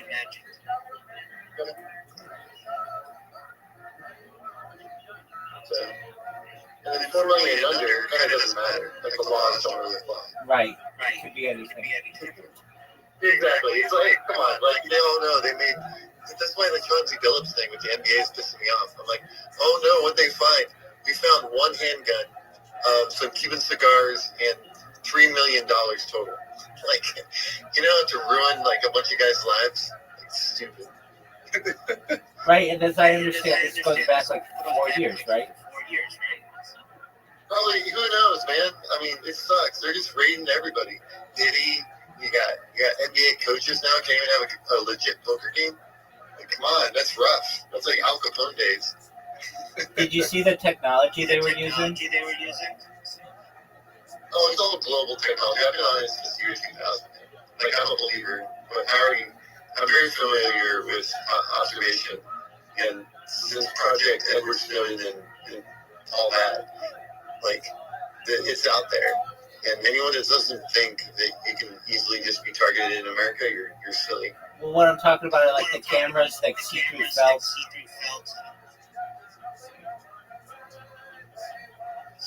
Do you know what I'm referencing? Yeah, for them to cheat. Is that what you're saying? Yeah, so they call them an X-ray table.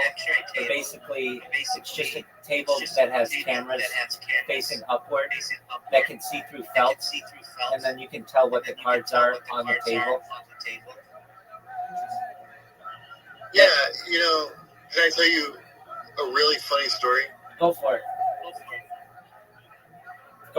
So during COVID, what they do to keep playing poker, they built these little plastic cages around everybody, right? Okay. So they were like plastic cages, like individual seats with like a plastic thing around you, right? Right. But what do you think that did to the visibility of the cards? Made it reflective? Exactly. So in certain positions, you can see everyone's cards. That's really interesting. And then so they had to take it down. They were like, okay, this doesn't work. Hey, we figured out that everyone can see like everyone else's cards now, so we can't have these like reflective surfaces all over the place. Right. So I'm familiar with what you're talking about too, the technology where the glass is in the table, there's card technology, there's who normally is the cheater in this whole thing? Is the dealer. Okay. I can see that. Because the whole, you get what I'm saying? Right. They have the most control over everything. They control the table. Yeah, I don't know if you've ever. So the law in Oregon is that the guy, everyone can deal, right? They can't have a house dealer Oh, interesting. for poker games. Yeah, so but you can have poker games wherever you want, because it can't be with a house dealer. Everyone has to be able to deal the cards. Do you have to deal in Oregon, or what if you don't want to deal? What if you want to just pass? Well, that's what happens. Is normally a guy sits there and he protects all the money, and he's the dealer, and he deals himself in every hand, and he just mucks his own hand every time. Oh, okay. But he's allowed to play too if he wants, and you kind of like buying your chips from him or her. Yeah. And they're responsible for all the money in that trade. So like your chips become money through him, and the money that's in that trade right there. There's no cage. There's no place to go cash out afterwards. It just stays on the table. I take it there aren't casinos in Oregon that aren't on tribal properties. No, they have those too. They're just different. Oh, okay. So you're talking poker, like it's still has the Wild West spirit of poker. That's cool. Yeah. But it's illegal in other places. Poker, like where they're charging them, poker's illegal in all those other places. But they did it in Oregon, it would have been fine. I think that's why he was trying to go up to Portland, because the games that they ran in Portland are all legal games. But it's the games that they play in other places that are illegal. Do you think he actually took the job as the coach of the Portland Trailblazers because of their poker laws? Yeah, absolutely. 100%. Wow. Yeah, that's like absolutely would not take the job any other way. It's probably set up that way. Especially with Damian Lillard. Like that guy, man, come on. Now he's gonna be back there. He's gonna be running that city. Like that guy, dude. Come on. That's some big money. Do you think Wembayama is going to have a bigger career than LeBron? No, I think he's going to get hurt in the next 2 years. He had 40 points the other night, but he does not look healthy running down the court. I think that he's going to have Yao Ming syndrome. That could be. I also think, here's the reason why these guys don't work out in the NBA. Are you ready? Yes, sir. It's the planes, the flights, and whatnot, and the schedule. They're too tall, so their blood doesn't metabolize back and forth, and it's horrible for them. It's why, Nikola the Joker, Yeah. he's up there in the big old Mile High Stadium. That's why he's the best. It's because he's the healthiest. He has to travel and acclimate and do all that. But not everybody can do that. And San Antonio Spurs are probably really old in technology for their travel and not spending that money. Right. They had a championship and went since ever. When's the last time they had a championship? Tim Duncan? The Spurs, they had one in the mid 2000s, Yeah. 2010s. Yeah, I'm just saying they're not doing anything luxury for that kid. So he's just too big, so his blood is gonna just really be bad going in the airplanes back and forth because the type of plane that he's in. You would think that they could pressurize it correctly. No, it's all the money they're spending. You see what I mean? I Yankees get what have you're saying. the best travel on the planet. It doesn't matter. You're just paying for the best. And Wembanyama is on not a team. He's not on a franchise team, so he's just not going to get treated right. Yeah, it's interesting that It's like Yao Ming and Houston. San Antonio, of all places, is where he went. Do you think he'll ever get traded? Or will he be a franchise player? He's definitely going to get traded and go to Miami. Yeah. Because they're nothing but a farm team. They haven't been nothing but a farm team for the last good Spurs team with Ginobili and Parker and all them. That was it. And since then, they've just been a farm team like Sacramento Kings. They just kind of farm people out in the West and send them to franchise cities. Certainly an interesting take. How do you think Super Flag's going to do? Who? Cooper Flag. I'm not even familiar. Who's that? He was the number 1 pick this year out of Duke. He plays for the Mavericks now.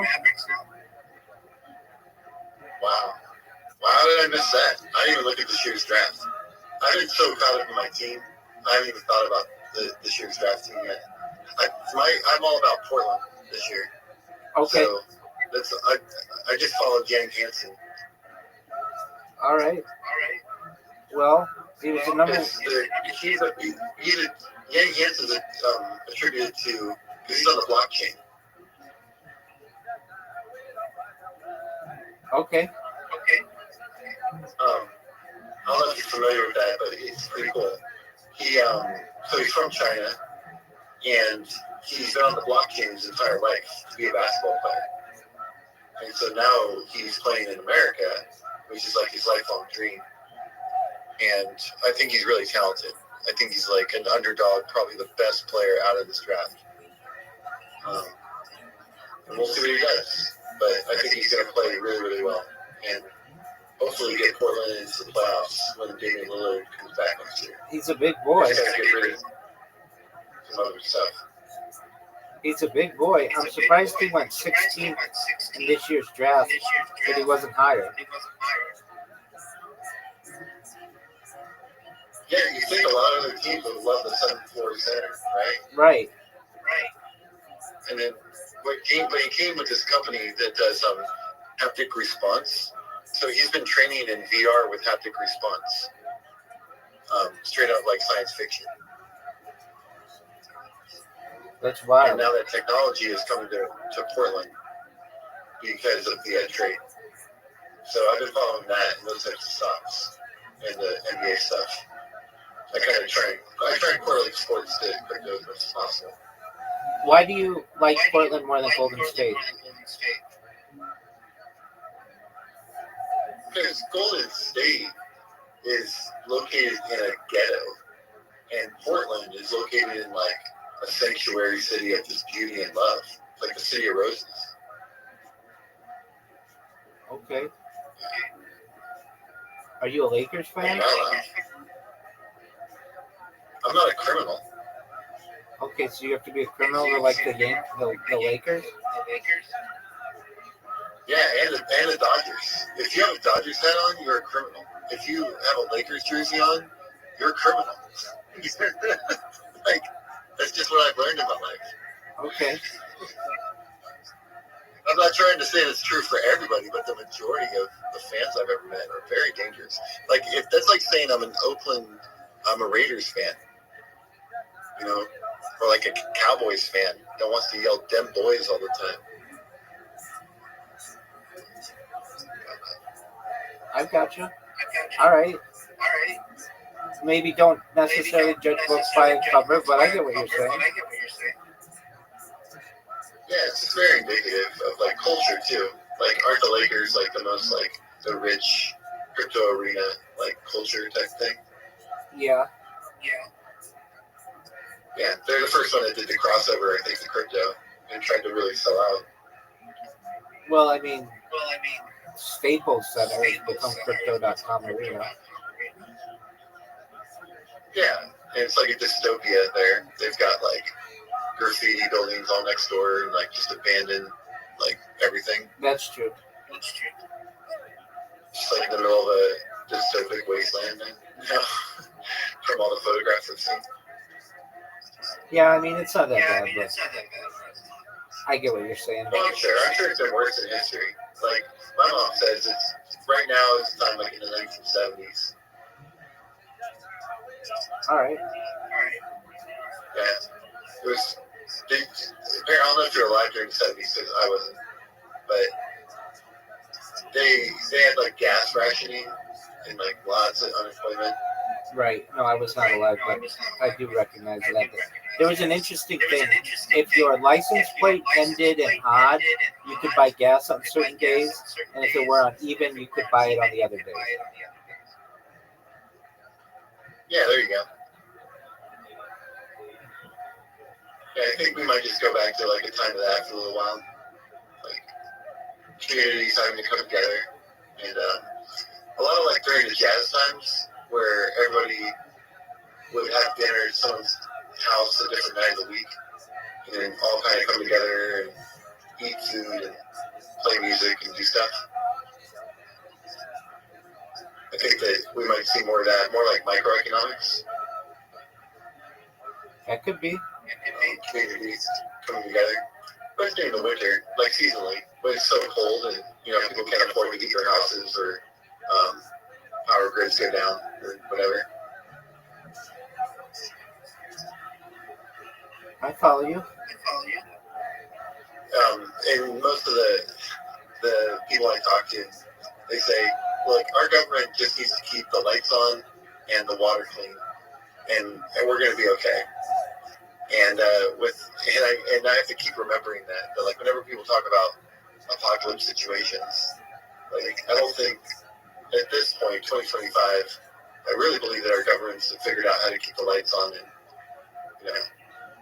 make sure that we're gonna be all right, electricity wise.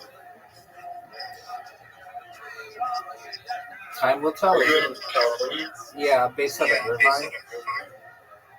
Oh, awesome! I'm going down there in December. All right, very well. What do you like to do down here? Well, all my meetings are down there for film stuff. I imagine so. Yeah, I got to go to 26th and Olympic in Santa Monica. That's where like all the water tower buildings. Right. Yeah, that's normally where all the business is all done. Yeah, that can be an interesting place of the world as well. Santa Monica. I own a limo, so I just drive my own limousine down there. You drive your own limousine down there? Yeah, exactly. And then I can do all the meetings in the limo. No way. Makes it really easy. And then, it's classy. Yeah. Old Hollywood, too. You feel like, okay, cool. Like, all right, we got to go pick up, like, the producer, okay, the actor, the cinematographer. Okay, cool. We're all in the limo together having a drink or just, saying hello. Like, this feels nice. So it's got the deal sealed, too. Interesting way to do it. And then when you're done, you just drive back up? Exactly. I like sleeping at the ocean and then just driving back up. What year is I'm a big fan of the ocean. What year is your limo? 2012. All right. It's a C6 Cadillac. Okay. So you don't need a chauffeur's license to drive it. Oh, very cool. Well, if it works, it works, right? Yeah, I can just write it off as a movie prop too. I just have to film it this year. Very cool. So I can write something into it.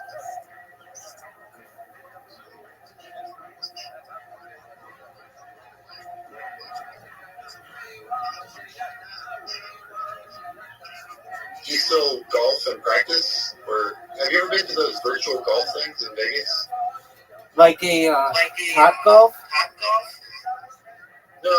It's like a party room where you can just play golf. With like simulators? Golf sims? What now? Golf sims? Exactly, yeah. I have, I think, like a long time ago when it was, the technology was still not right where it needed to be. But they've gotten so much better. I've considered it. But then again, to play there is as expensive as playing in the great outdoors, and I'd rather be outside and do that. But I've talked with some friends about perhaps going out and renting one for a couple hours. Do you like to do golf simulators? No, I mean, where I live, we have 3 courses, and the pitch and putt is only $8. Wow, you can't. Played 9 You holes. can't beat that. No, $8 for 9 holes on the pitching putt is so much fun. And then to play the day at the country club here is $72. But that includes the the gym rental. So you can use like the sauna, the pool, all that stuff, and play all 18 holes. And it's on a just beautiful, beautiful course. And you can walk in the shade the whole time. There's trees everywhere. So it's a fun one to play because it's not like just flat and during the summertime. It's cool to just walk through there all year round. Then the third one is like $30, and it's at a Indian casino, and it's like a driving range. Like everything's like a par 4, and it's just you walk one way, and you turn around, and then you walk the other way. You turn around and go the other way. And there's no trees out there. It's like, have you ever seen those types of golf courses where it's just like a driving range back and forth? Like a links course? Is that what they call them? Yeah, like what you get in Scotland without any trees. Yeah, I'm not familiar, but that sounds like that makes sense. Yeah. Yeah, I've played those. They're very forgiving because you can hit the ball like 2 fairways over and still, come back and make par or bogey because you don't go into the woods. Do they have individual greens, or do any of them share the same green? Each one's an individual green, 18 holes. That's good. There's not a lot of disc golf here. That's very competitive and in difficult places to play. I imagine so. Do you ever play disc golf? Yeah, I love disc golf. That's another fun one. Because it's really inexpensive. I mean, it's like $5 for free.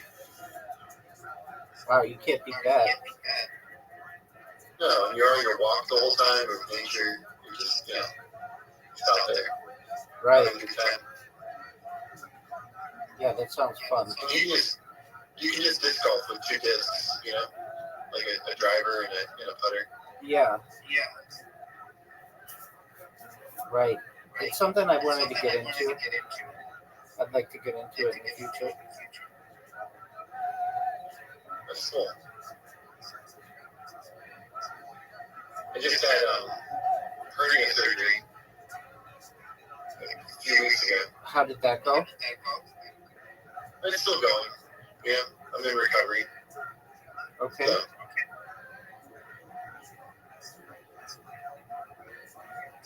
Just trying to stay hydrated and stay healthy.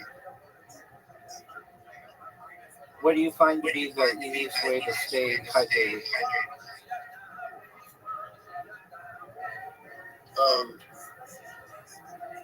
I fill up a gallon jug of water, and I make myself drink it every other day. Okay. I have to drink at least 1 gallon of water every 2 days. All right. Do you keep it refrigerated? No, keep it warm. Okay, so just I don't like cold water. room temperature. Yeah, that's my favorite. Room temp, and then I might even just eat like a spoonful of sugar or honey, or like peanut butter or something, and then drink the water with it. To make you thirstier? No, I just add some protein because I'm trying to just slowly build my stomach back up. How does sugar add protein? Well, no, I'm trying to build my gut microbial back up. Oh, okay. So the microbes, my whole body, I'm trying to use glucose, I'm trying to build protein, I'm trying to fix this scar tissue. Any idea what caused your hernia? Yeah, I'm in agriculture working my whole life, and making movies and just lived a really rough life. So, just from years of doing that, I think a lot of men get them. A lot of dancers get them too. Yeah, that's true. I think it's from a lot of dancing, martial arts, all that stuff. Right. I've done all that, a lot of it. I've done a lot of high kicks. Okay. So, you know, I just think there's too much use. I'm in my 40s. I'm like 45 now. Yeah. So this is about the age where that happens. Right. Well, you don't sound it. You sound very young and vibrant. Not that 45 is that old. I'm 40. So, but I mean, you have the interest and energy levels of someone probably in their early 20s. Oh, thank you. Absolutely. I appreciate the compliment. Oh, certainly. You're well-rounded. I noticed on... Go ahead. No, you go ahead. I'm listening. You're a very well-rounded individual. Thank you. I appreciate that. Absolutely. We met at a really good time. I'm like I said, I'm in recovery now until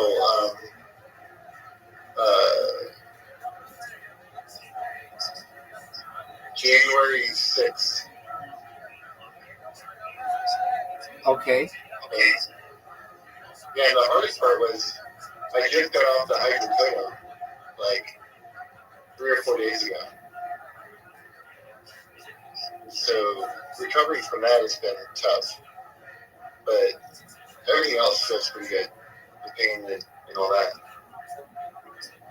All right. Well, at least until January, but even more, if you ever need anybody, I'm here for you. If you ever are bored, you want to just come hang out, I'm your man. Yeah, no, this is awesome. I was wondering, in the other room in X Spaces, how come we're the only people in that other room together? It's hard to get people to come into your X space. I get people to come in throughout the day, but I don't really pay too much attention to it. It's just one of the devices I have, and it's just an old iPhone, so it's not like a big... No, I think that's awesome that you're doing. I was wondering because the network that I was working with on Spaces averaged like 7,000 listeners a week. Oh yeah, nothing like that. I mean, like it's easy to get those numbers like on Spaces. There's like a trick to it. Okay, what's the trick? Well, I mean, I don't know. Like, it depends on what the content is, right? And in this specific group, it's all about angel investing. Is the group that runs the space. So it basically is a seminar like teaching people how to pitch and how to actually show and what people are looking for. And then a deep dive into like all the nuts and bolts of how to set yourself up and like really protect yourself as if you're going to create IP, intellectual property, or if you're going to seek seed money or seek actual investment for venture capital. Okay. And then you have the people on there that are actually investing and making those moves like instantly when they hear the right things. But I think that's why the audience is there, because the people that are listening or talking are actually making the investments on the show. I can see that. So, I don't. I mean, if I want to go and show someone, or I want a bunch of people to listen to me, I just go to someone else's space, and they usually give me the opportunity to speak. Mine, really, the reason why I do Twitter Spaces is because it archives my footage. So that's why I do it. Just more data that I'm creating. Well, that's awesome. Do you use any type of like personal camera for fun, like Do you take Polaroids? Do you do like some physical media for yourself? Yeah, Polaroid. Let's see, like just I can't tell you the last time I've taken a disposable picture. Um, I use GoPros, but that's still digital. Um, the last physical picture I probably had of myself was from a. I had some friends who bought a bunch of Polaroids at a party and put them all around the room. Polaroid cameras. They're just like disposable Polaroid cameras, and you just take pictures of yourself or have people take pictures of you. And a few Super Bowls ago, we did that, and then just put them up around their house.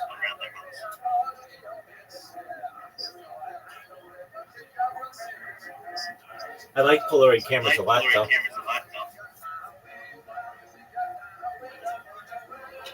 Yeah, I think that's a cool way to archive. I used to call it the 4 gigabyte days, because one photograph was 4 gigabytes on the Polaroid. I mean, it's like the conversion to digital. Right. If you want it to be the same resolution. Right. Well, times have changed now. But I could see the nostalgia of Polaroid becoming popular again, especially with its pretty inexpensive technology. Well, I think physical. That's what there's a book I just read from one of the founders of Apple. He believes that anything physical is going to become popular again and be worth a lot. So we're going to have a turn to physicals. And he was pretty correct. He wrote the book a couple years ago. Have you read Bitcoin Supercycle by Michael Turpin? I have not. Oh, it's a good book. Are you familiar with Michael Turpin? They call him the godfather of crypto. Right, yeah. Yeah, I'm familiar with him. Yeah. I've been, I saw them at Tokenize last year in Vegas and been following along with their angel investment companies for the last couple of years and following his case. Would you say that the primary place that you platform that you utilize for investment, just your interest really in general, is Twitter or X? Well, for investment for me, it's always been the golf course. That's like the best thing. But for social media and stuff, then yeah, X is the platform to talk to people. Okay. And especially spaces, because you can get a lot of people in the room at once that can confirm back and forth, and you can get down to the bare facts of what can get accomplished and deployed with the people in the room. Absolutely. Hey, you might be interested in this. So remember I said I built a robot? I don't normally show people a robot, but I'll show it to you. Okay, so just one moment. And I'll pull it up. So what you're going to be seeing is it's going to take a while. Well, I'll show you. Join. Okay. So are you familiar with this page where you have to verify you're a human?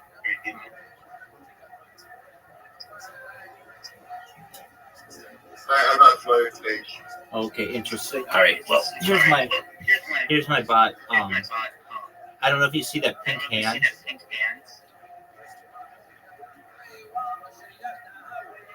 Do you see the pink cursor? No, I made you full screen for that.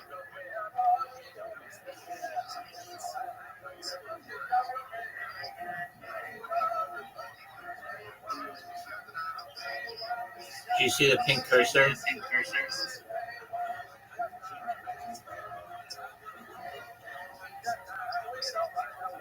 Down.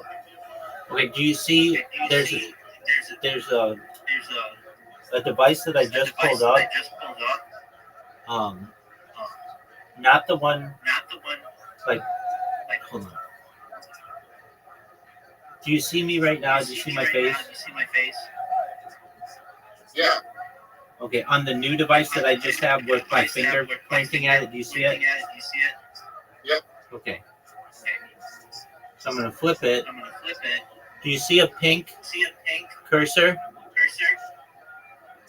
Yeah. Okay, do you see it's pressing the repost button? Yep. There you go.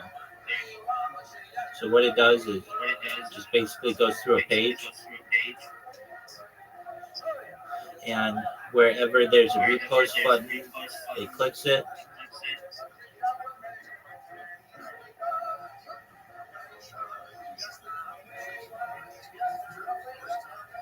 And it does that. Oh, that's cool. Oh, I get it now. Yeah. It does that about 2,000 times a day before I just create another one. Usually I create them every 12 hours or so. And then what it does is it sends a notification on the person's profile, and my Discord link's in there. Then I just get random individuals that come in over the course of a day. Or they come to my YouTube streams and comment or whatever. And it's just a really efficient way to self-promote. And it's absolutely free. Very few services will give you 2,000 impressions for free. How do I find your social media on YouTube? Sure, in the upper left corner of this Discord, you're going to see a red circle that says 24/7 YouTube streams. Okay. Put that into your browser, and you'll see I have more live social media, more live YouTube streams than any person you've ever seen. What's your name on YouTube? I got a bunch of them, so put that link in and you'll see them. Okay.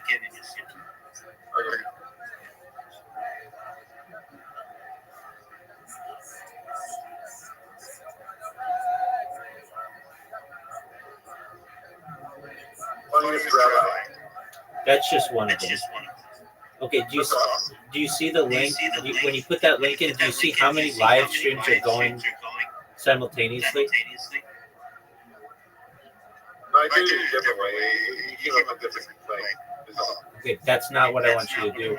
Okay, if you're going to do it that way in YouTube, type in YouTube Rabbi Rothschild and filter by live.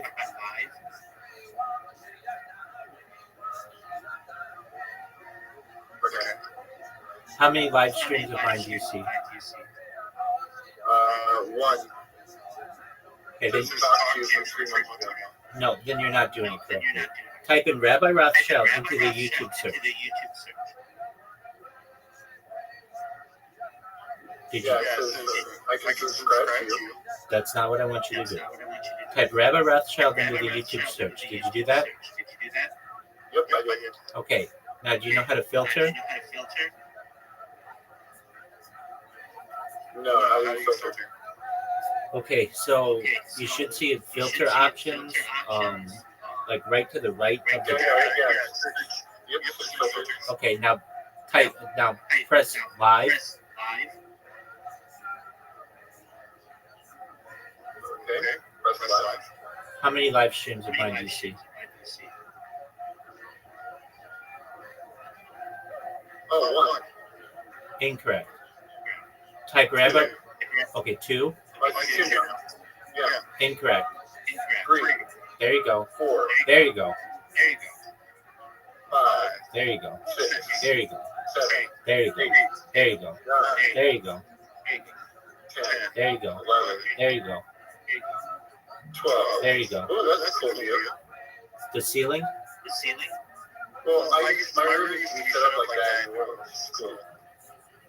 I used to have a projector, but it was a little different. I put the TV on the ceiling with a projector, and would just lay backwards on my bed and watch it staring straight up. Oh, okay, that works. Yeah, I recommend that. It's fun to just lay there and trip out, like stare into the ceiling, and that's where your movie is. Well, I can see it on the front. I can see it in front of me as well. So it's behind me. The reason why I have it behind me is I want people to know what I'm watching when they watch the stream in the future, and then I have it in front of me as well. Yeah, it's a cool view. So I can join any of these. Yep. How many total do you find? Keep counting. Okay. So I'm gonna tell you from the bottom up, right? Yep. 1, 2, 3, 4, 5, 6, 7, 8, 9, 10, 11, 12, 13, 14, 15, 16, 17 total. Excellent. And I have others, but they're not linked to that name, to my name, Rabbi Rothschild. Just they are basically redundant streams just for backups. But yeah, you've never found anybody with more than one. Nobody streams on more than one YouTube stream, right? Well, I've seen it only a few times, but never 24/7 like what you're doing. Ever. And not for more than 10. That's what I'm saying. Yeah. I'm saying like sure 10 or less at like an event or something. Exactly. Yeah. Okay. Yeah. I can see that. Maybe 2 or 3 Yeah, for a limited amount of time. But yeah, now yeah, I'm not trying to discredit what you're doing. No. I think what you're doing is awesome. I don't think you. I don't think you are. But what I'm basically saying is, when people start seeing this, they'll be like, "Wow, this is.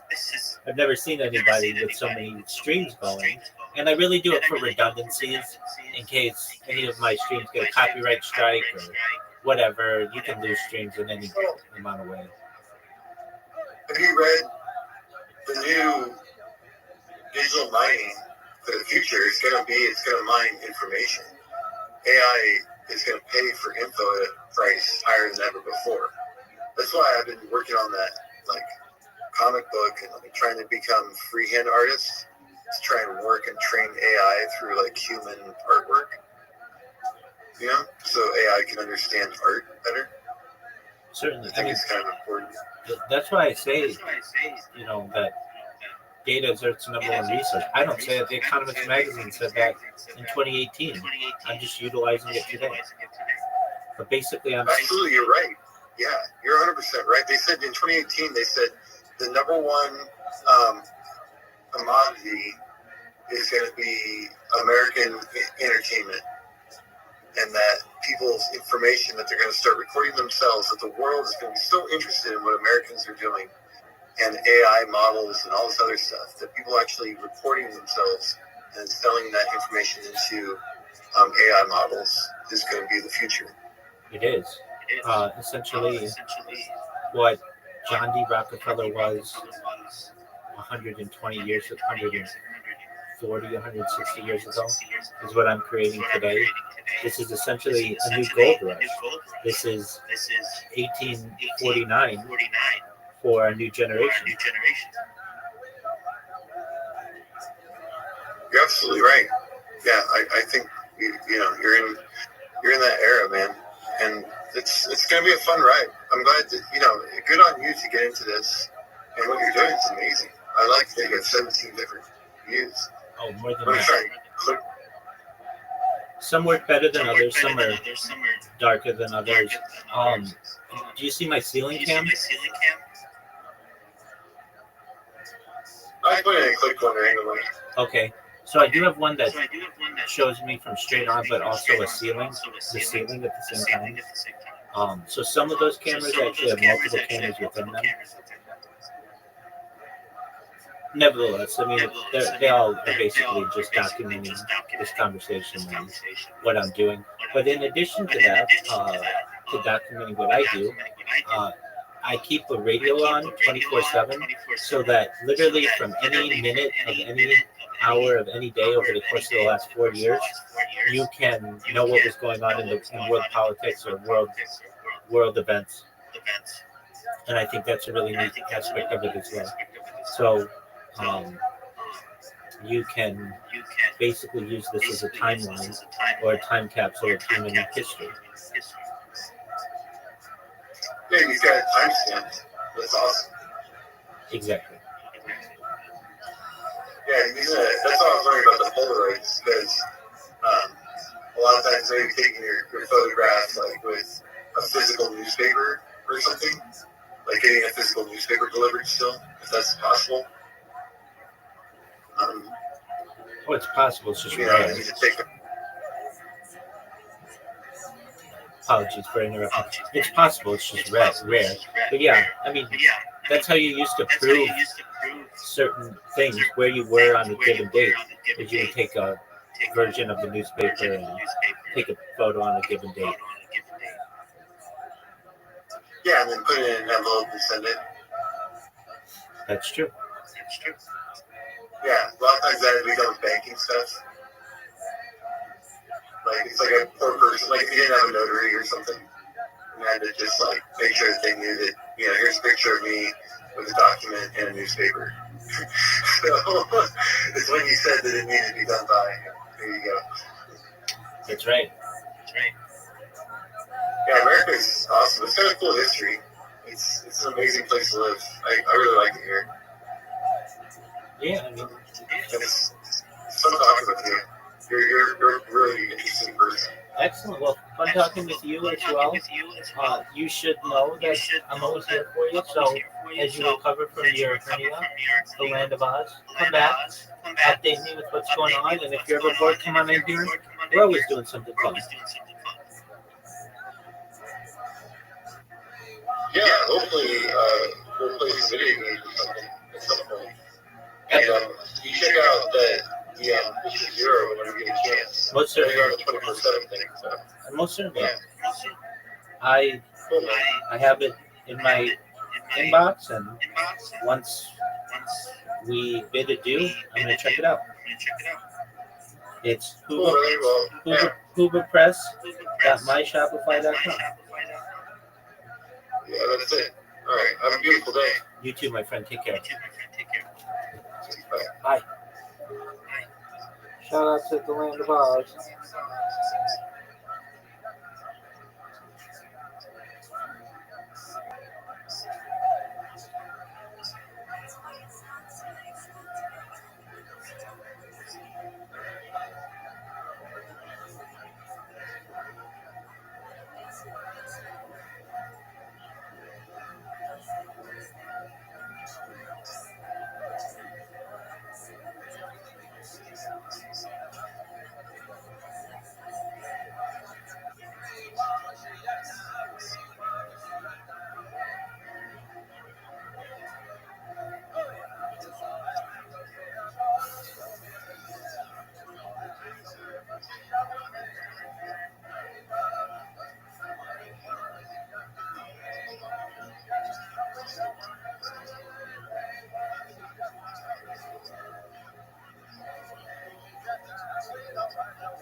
That takes CNN and Fox Series. The celebrity endorsements didn't work. Anyone with a few brain cells knows these people are completely full of shit. Any comments on that line? The idea's dead on, dude. It was fucking different. I got my, like I said before, when I find out I should, if I had to get something, I'm running the top 5 years. I'm gonna try my script. Yes. It's not Snapchat.com. It's not the flex you think it is. First of all, what is it you did reference to? There's been like 4 sentences before that sentence. It's not the flex you think it is. What the fuck is the flex that we think it is? Maybe that's celebrity endorsements. These celebrity endorsements are not the flex they think it is. I didn't say I was smart. It was so like I'm smart. Well, yeah, I mean, celebrity endorsements don't.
Hello, how are you? Hello, how are you? Good, sorry. You're good. You're good. You're good? How was your day? How was your day? I'm ready to play now. You ready to play though? Ready to Play-Doh? Play-Doh? Yeah, I'm ready to play now. All right. Well, you have an You invitation. have an invitation. Let's go.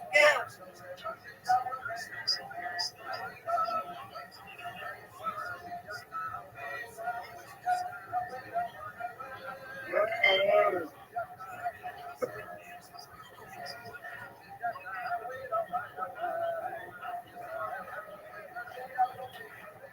Nice spare. Thank you.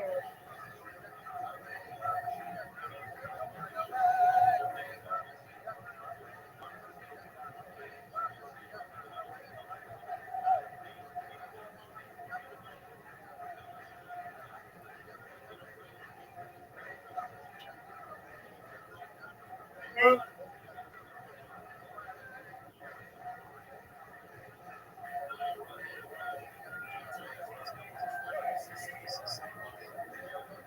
Look at you. you. Come on. Come on, Rabbi. You got this. No Come doubt. On. Yay. Come on.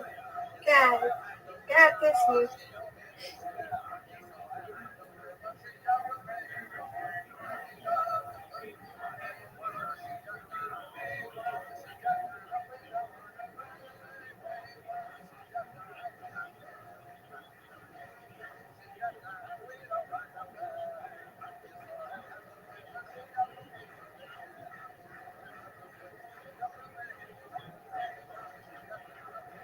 Miss Aquarius, that was an amazing spare.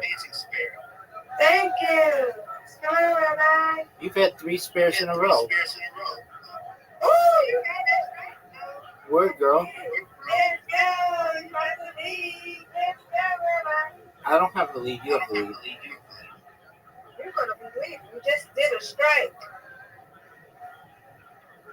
We'll see. You're about to leave because you got a strike, Rabbi. We'll see, Miss Aquarius. See? I bet you what? Come on, Rabbi. You got this. That was not good. I'm about to get over when you do a strike. See? There you go. Almost. I don't know. I don't forget how it goes. Oh, what a shot. What a shot. Miss Aquarius about to take home the W. Get this, girl. Nope, you got it, Rabbi. She leaves the door You open. got this. You got this, Rabbi. You got this because you already strike. Oh, no. No, I don't. The split is too hard.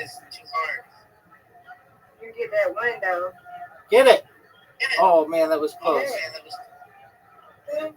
You Well, get, you still win. I win, you win, Miss Aquarius. You win, I win. That was a great job. Let's go. LFG, girl. Let's go, Rabbi.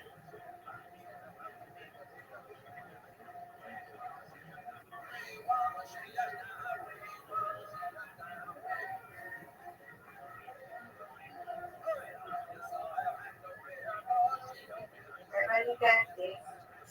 You got this, Rabbi. It's you, girl.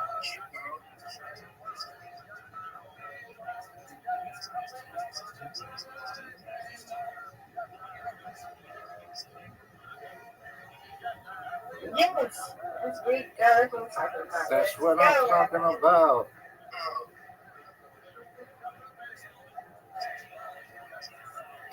Oh, is this difficult? Okay, so here, turn it in. Nope, that's out. It's okay. Come on, Rabbi. Let's go.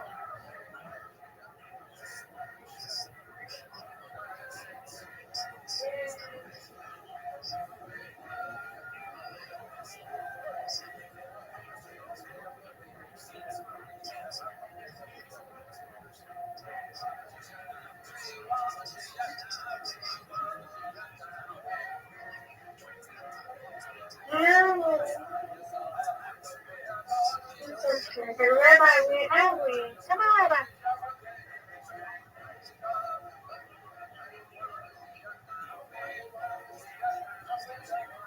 That's right, Rabbi. I saw Puppy again this morning and Chill Boy. I told you I seen her. Oh, cool. Puppy. I saw Puppy. Yes, ma'am.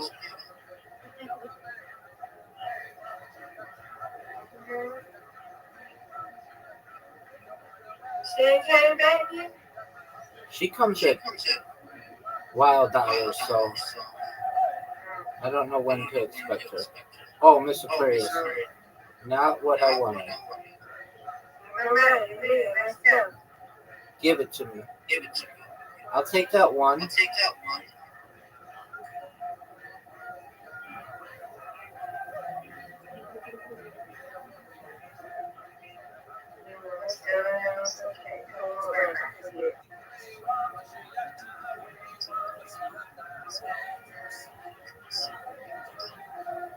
come on, Rabbi.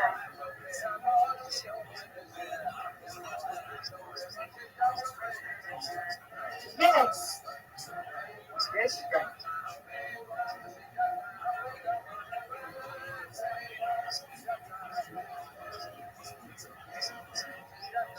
All right. Good. Good. Yeah.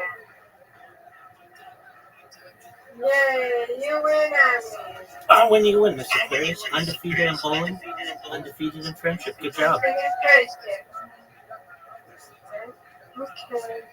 Alrighty, you. Take care, my friend. Okay, I'll be here. Excellent. You Sweet too, dreams. I'll be here. Thank you. There is the constant fear for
Or maybe it's one of those things where it's like a bunch of friends, and one friend shouldn't be in something, so they all talk about it, and they're like hoping they never mention it. Yeah, that's what that might be it too. Or it's just, yeah, they can't say anything because that's a surprise. Brendan Schaub is going to do. It's like, oh yeah, that's good. Fuck.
That's who you.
Yeah, we should do that on the show. I'll just steal.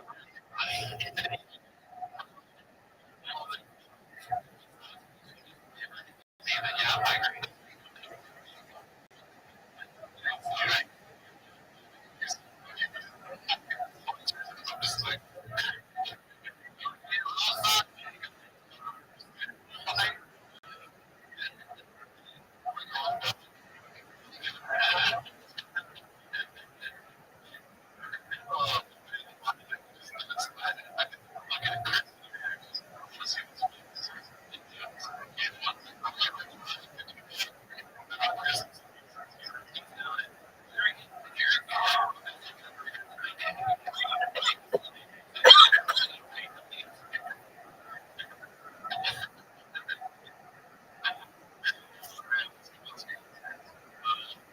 Most of my confidence surgery.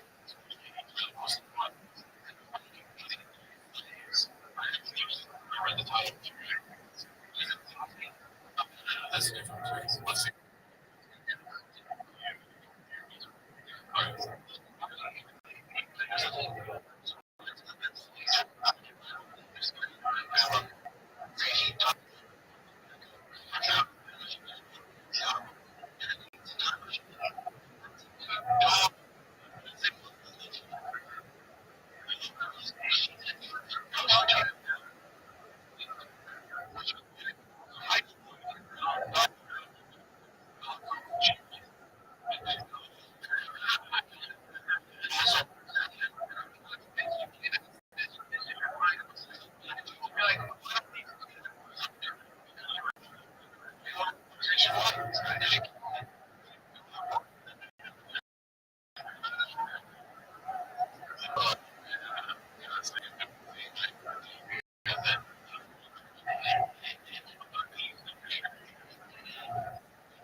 I don't think I used that.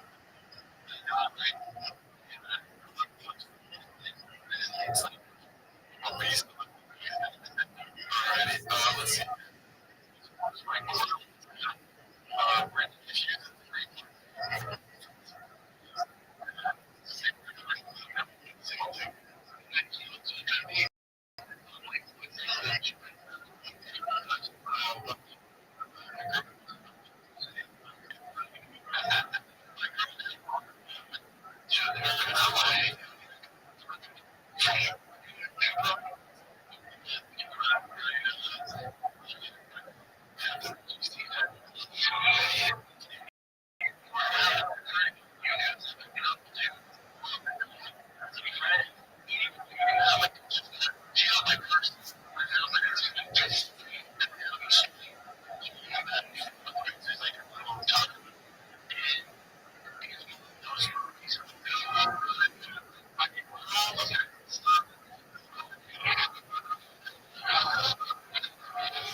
I just everybody knows.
Zoot. Zoot. What's up? Can you hear me? Yeah. All right, Zoot. What's up, big dog? Just chum. Excellent. Zoot, do your ticks get worse with more people or women? No. Are you sure about that?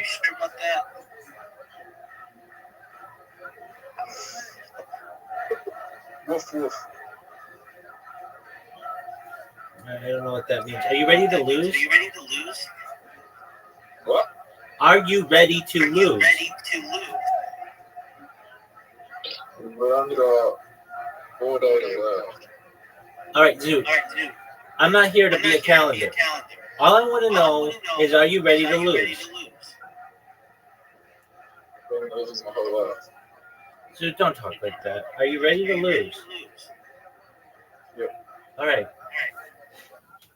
How was your day, big dog? Yeah. How was your day?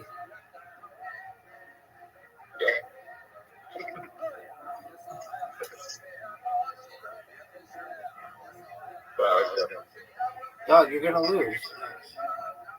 Can you hear me?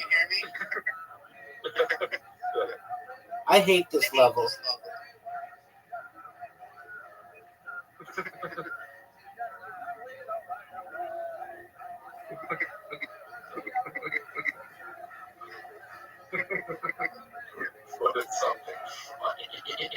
What did you think, Zoot? Zoot, of what did you think?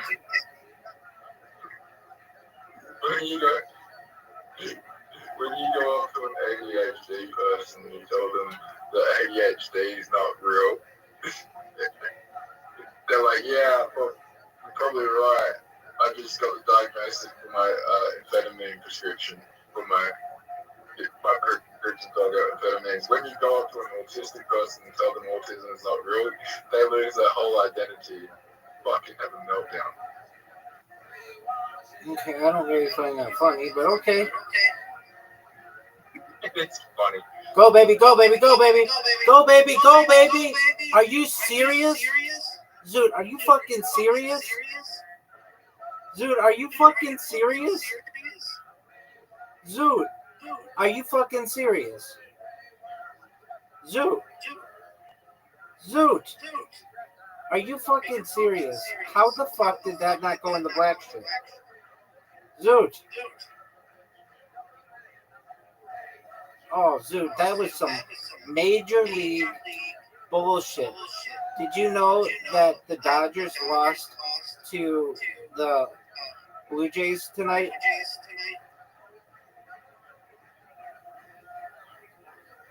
Los Angeles lost to Toronto.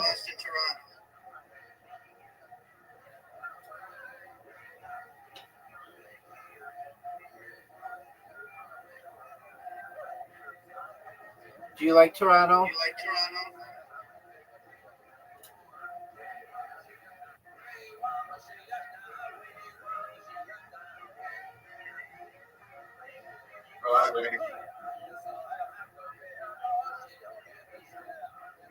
Rabbi, who's in a better position, me or you?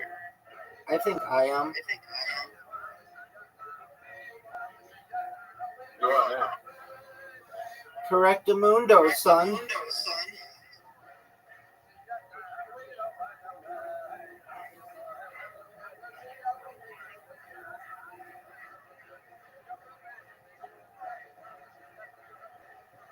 Look at that shot.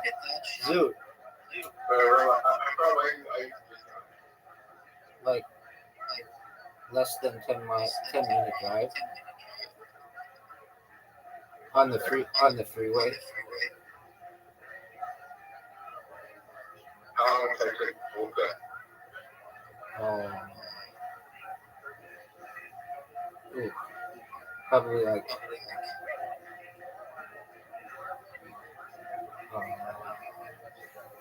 4 or 5 hours. 4 or 5 hours, it takes 10 minutes to drive that. Yeah, because you can go 60 miles an hour or faster on the freeway.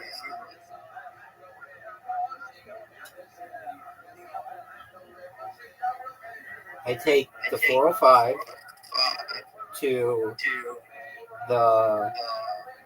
Actually, probably the easiest way is just take the 5, and Disneyland's located on the 5, so. But I could take the. Yeah, I drive. I take the 405 to the. Perhaps the. So how many people drive in California? Oh, what the fuck kind of question is that? We're a car culture, so like, there's a song even nobody walks in California, or nobody walks in This is gonna be a hot show. Los Angeles. Dude, you suck. You suck. Yeah. Fuck, that sucks. Dog, I need to make this fuck. Dude, I cannot tell. Like, the darkness of the board causes me issues. Get in. Get in. No. Rabbi, we are playing this terribly. I agree with you. All right, Zoot. That was a good show, but I don't think it's as good as this show.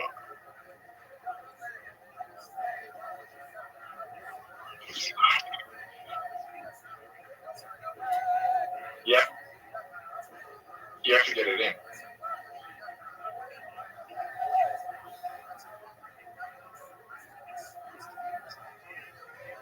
Bro, we're tired. I see that. Do you like this hole? Big Dog, do you like this hole? Why did you go that way? Because I'm sexy with a big dick.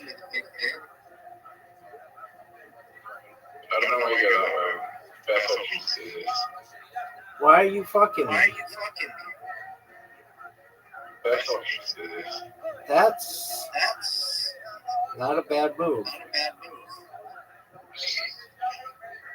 Rabbi, you have to get it in the next show.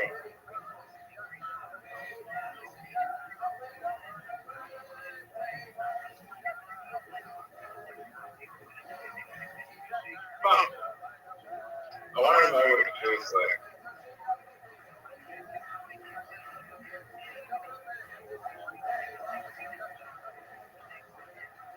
What are you saying, Zoot?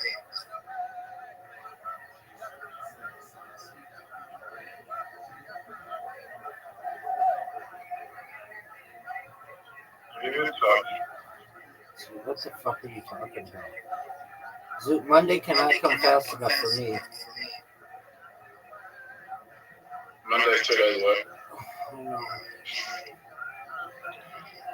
What time's your appointment, Zoot? What time do they cure my threats? What time's your appointment, Zoot? 1 o'clock. 1 o'clock. There you go, big dog.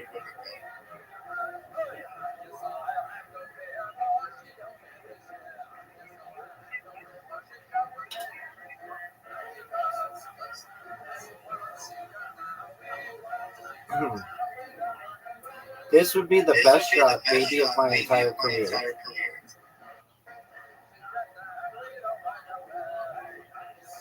Get there, baby. Oh, Zoot, what a shot. Normalize.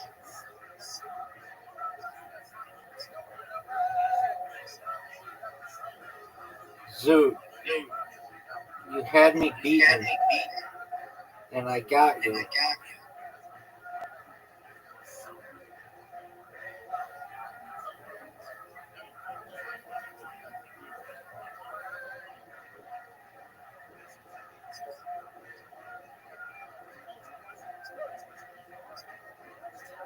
So look how good the shot is.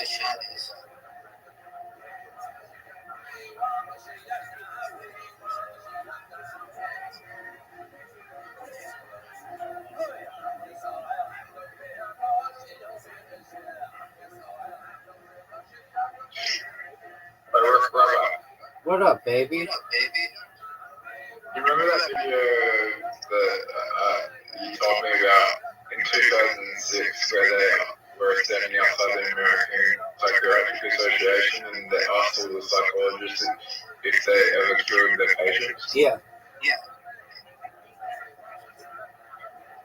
You know why they can't be cured?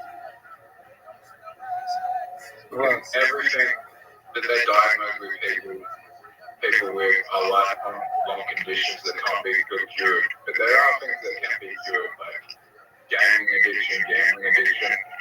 But no one gets diagnosed with those things. in the United States, it's illegal to say that you cure any. It's illegal to advertise something as a cure. Why is that? The pharmaceutical companies essentially lobbied for anyone who says that anything is a cure to be dismissed as a quack or a charlatan. They don't have any competition, especially from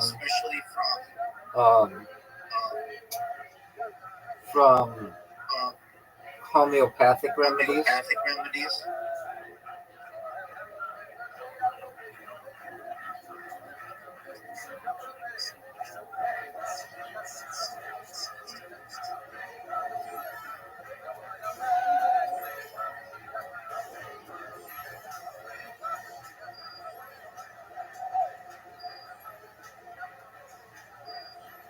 Did you watch that video?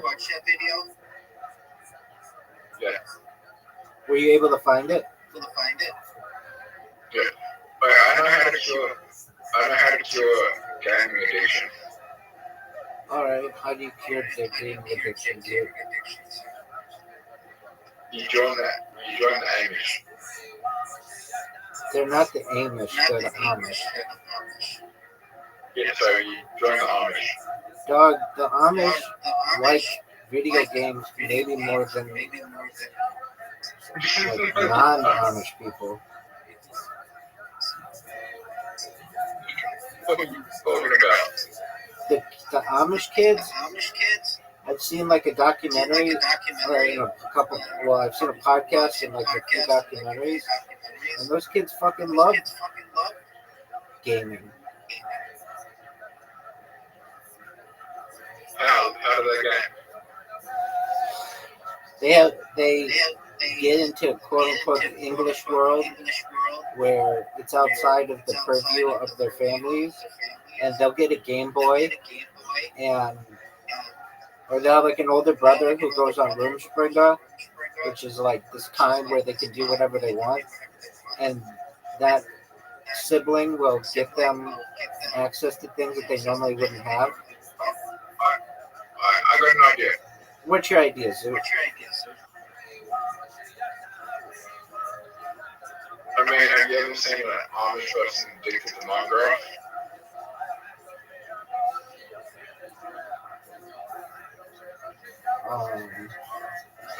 Brother, we should all just chill. Zoo, this is what I'm talking about. No one wants to hang out with anybody who talks that. Do you know? Zoo, you didn't even make sense. Zoo, you didn't even make sense. Kill what? What do you want to kill? I wish that the world would just get fennel snapped. Fennel snap? What is that? Where 50% of the people die. Okay, why do you want that?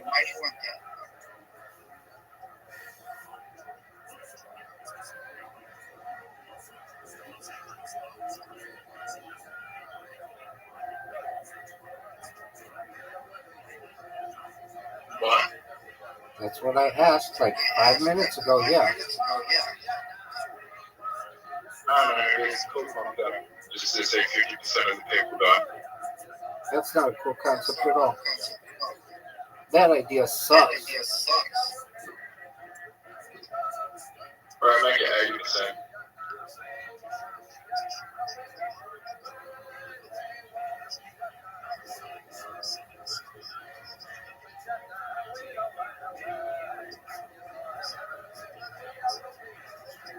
You should go watch What a shot. What a shot, What dude. a shot, dude. Did you see that shot? You should watch all the Marvel. You should watch all the Marvel movies and stream. I did that like 3 years ago. Oh, you did? Yeah. I didn't pay attention to How do you them. know? So maybe I should pay. It's not spoiling. So maybe I should pay attention to them this time. But yeah, I watched all that shit. Everything How did you not know? Everything from what? from Spider-Man to like Avengers Endgame. Well, it starts with. Let,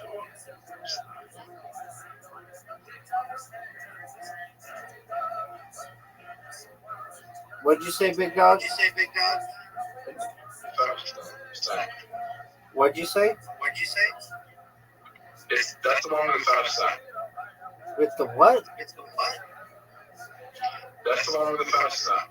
Endgame is, well, Infinity War is the one with the Thanos snap, but Endgame ties it all together. Okay. Don't you remember at the end of the Infinity War, he clicks his fingers, and then in Endgame, like only 50% of them are left? Dog, I wasn't paying attention to any of that shit. I was literally watching 6 of them at the same time. So, if that happened, come on, Zoo. What the fuck, man? Have you ever had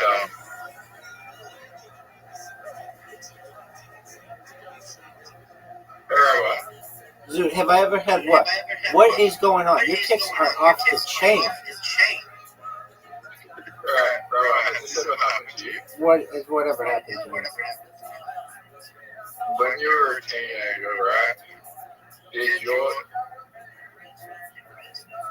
like, when you were growing, I had a growth spurt, and my dick was like abnormally large as it was growing.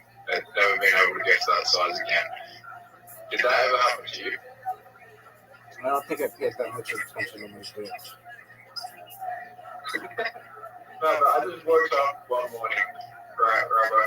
I swear, it happened like 3 or 4 times, right? I woke up from that when I was like 14 or 15. I can't remember my age, right? And I swear to God, it was like the size of half my arm.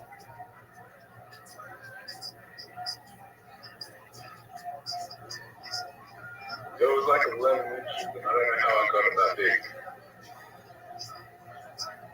No one knows what the fuck you're saying. Is that a normal thing to happen? I don't know what you're saying. All I know is I'm gonna whoop your ass in this game.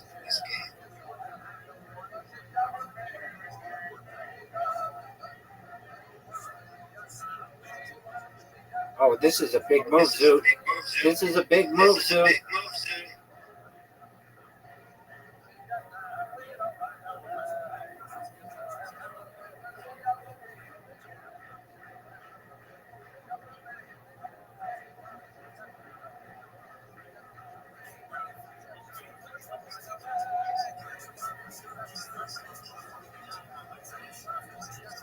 Zoo.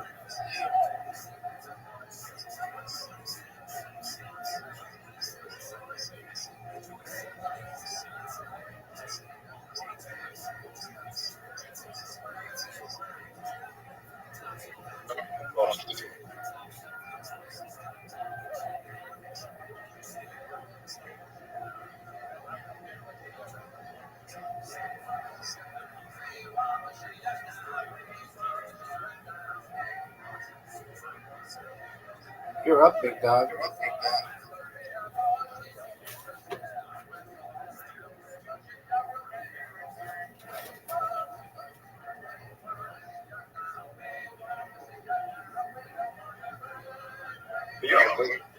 So what the fuck are you saying? I'm serious. If you don't get your shit taken care of, not that I don't like you, not that I don't want the best, not that I don't want the best for you,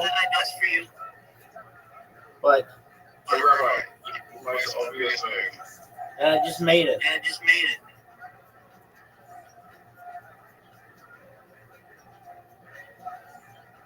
Rabbi, Dude, if I'm telling you this right now, if on Monday at 1 p.m. your doctor does not recognize or give you a recommendation to go somewhere else, a referral, if they say you're fine, you play for them any one of my videos and just say, listen to me. Okay? That's all you have to do. And if they still don't believe it, let me know. Because I will take my stream on the road all the way to fucking Australia to have their license revoked in front of the South Australian Board of Physicians. Because they should not be practicing medicine if they have that bad opinion on the situation at hand. So I don't want to hear you on Monday saying, oh yeah, they said I'm fine. Okay, because then you did not give them any of the video. All you have to do is say, just listen to me.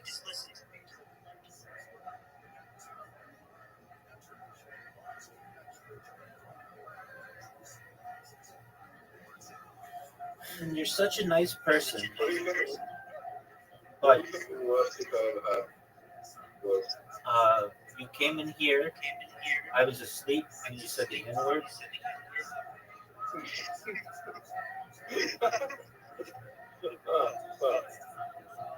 You've got to understand, though, that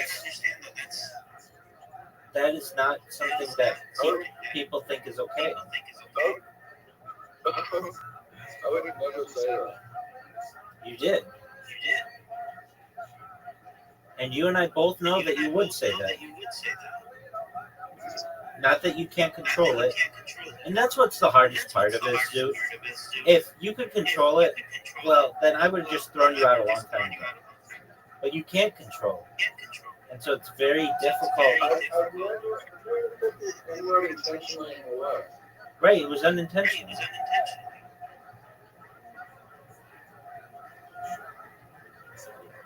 You think if I was a streamer, I would get canceled really quickly? For sure. Yeah, but I can. Well, I'm not even dodging for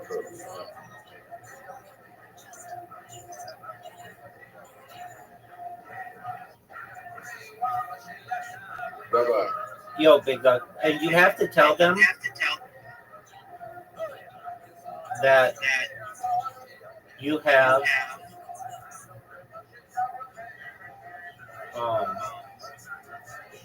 just a moment. Syndrome that makes you cuss unintentionally. Do you think anyone will ever try to cancel you? Yeah, probably. Okay, so it's called coprolalia. Coprolalia. It's a neurological disorder, and you have it. It is the involuntary swearing or the involuntary utterance of obscene words or socially inappropriate and derogatory remarks. That's what you have. Socially inappropriate and derogatory remarks.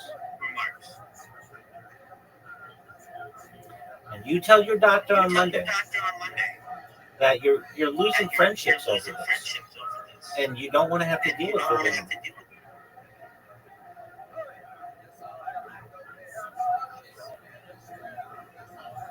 I'm serious. I had somebody in here yesterday, and I have to, like, when you're gone, they're like, yeah, that person has problems. And I'm like, well, they do. And I have to explain it. Just, it happens. And I don't want to have to do that. It's not so much that, like, when we're alone together, I can put up with your shit. But when other people come in here, it causes me anxiety because I don't know when you're going to just be a dick to them. and you're not like overly mean, but you say weird shit. And I know you don't mean it, but like yesterday, we were playing a game, and you're like, "I'm gonna kill you," and I'm like, "What are you talking about?" You're like, "I'm gonna kill you in this game." Oh, you typed that to me, and it's like, dude, I get that you've got an issue, but I don't want to have to explain to every single person who encounters you, "Hey, this is my friend. He's got an issue." That's something that's on you, or you get it fixed. You're a lovely person. You're a lovely person. Okay. Did you know you have an invitation? I'm going to come here. So, did you know you have an invitation? Hey, Kanye West said the great legacy is running back to bread. Okay.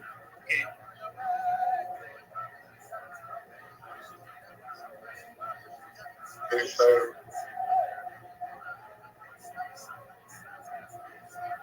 what's your second favorite Kanye album? I like College Dropout, then Late Registration. You like Boy? I'm not familiar with all the songs on it. Do you like the one with, do you like How You Look? Not a huge fan.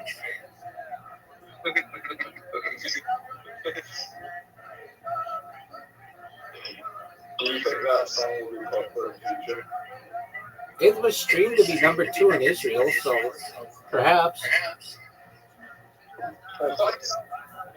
It made it to the number 2 on the charts in Israel. Why? People wanted to hear it. What's all the hubbub about? I thought I'd be the last country to get by now. Well, it's a lot of people who would be like, okay, what is this about? Why is this person celebrating this? So it basically just created a lot of it's not that a lot of people necessarily liked it, but they wanted to hear what it was all about.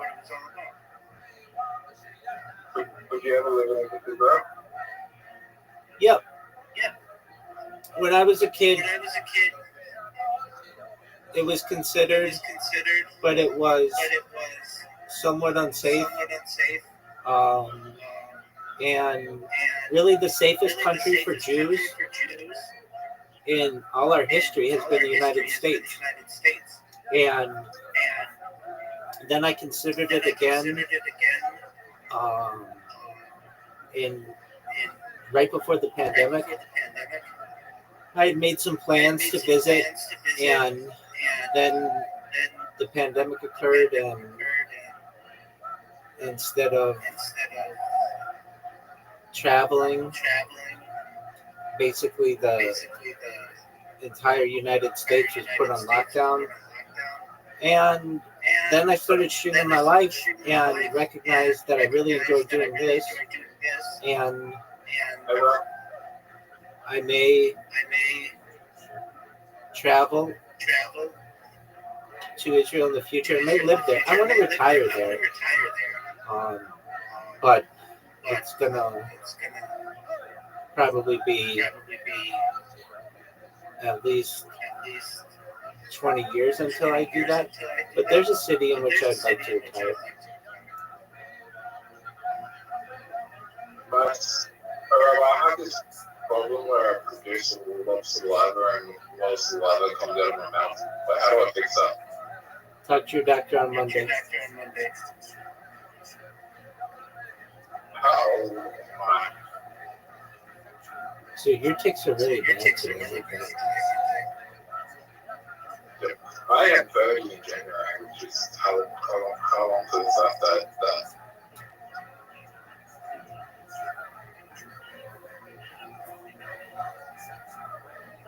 Oh, that's a major mistake.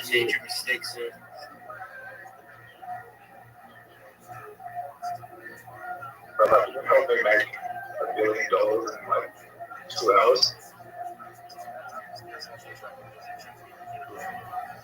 I mean, probably the easiest way to do it would be to invest in some kind of cryptocurrency It's and crazy. just hope that it goes bonkers.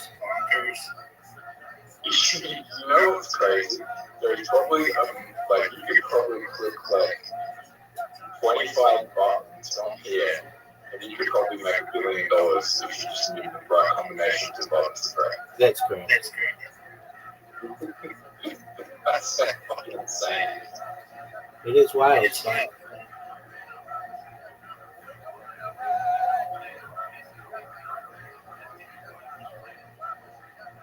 I mean, all you have to do is know the password and the phrase of crypto billionaire, and you'll be in. Oh yeah, that's the way to do it. That can do it. Word, dog.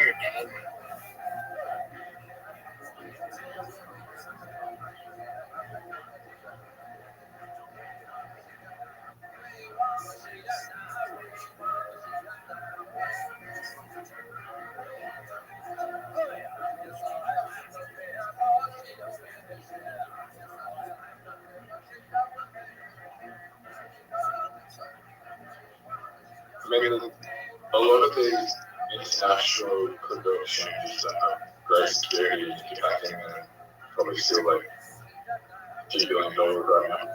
There you go, Zoom. But that's legal. There you go.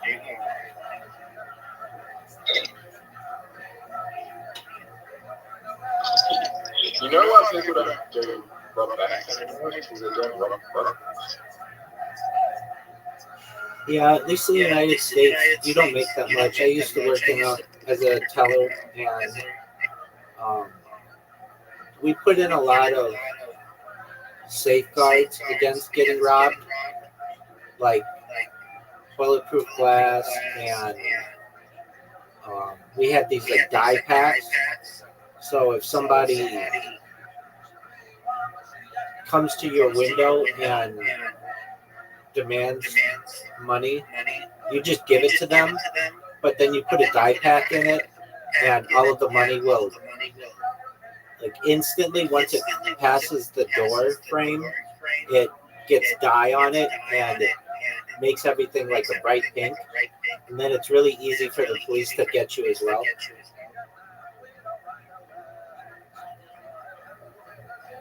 So there's no point robbing a bank. I mean, they made it really difficult to make any type of real money doing it. Like the most you could have gotten from me as a teller would be maybe like $10,000 on your best day. Like that would be a Friday, and everything would have to go. Everything would have to go your way. The best way, if you wanted a lot of money, would probably be to rob the guy who delivers the money. So the Brinks truck. I've had in my hand about over $1 million, and it just comes in like a big bag, and you sign for it. And be honest with you, you know, I think everybody has this thought, like, I could run right now and have $1 million in my hands, but you know, you wouldn't get me for it. Okay, with the die patch, did you just ask the teller to put it into another bag so the die doesn't So the die pack is actually in a stack of bills. So, like, let's say you come up to the window and you're like, give me all your money. I say, okay. And I take all the money in the drawer and put it in a bag for you.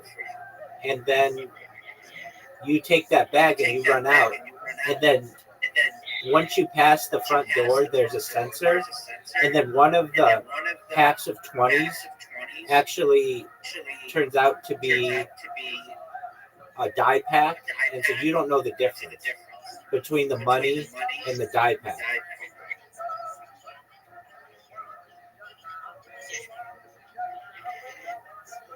Okay. Do you know us tell which one's the backpack? Yeah, we would use older looking bills for that. So if I go to use the gun, I feel like don't use a die pack. If you put in the die pack, I'll shoot you, and then you would put in a die pack. Well, okay, that's fine if you said that. There's like 2 inches worth of bulletproof glass between us, so you can't shoot me.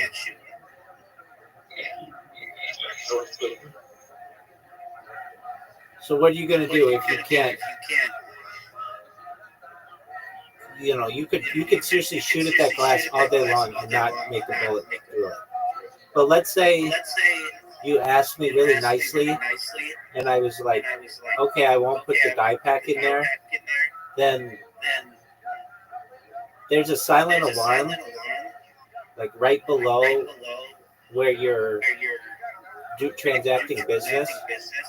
And so all I have to do is push the silent alarm, and the police would come within like seconds. Let me ask you something.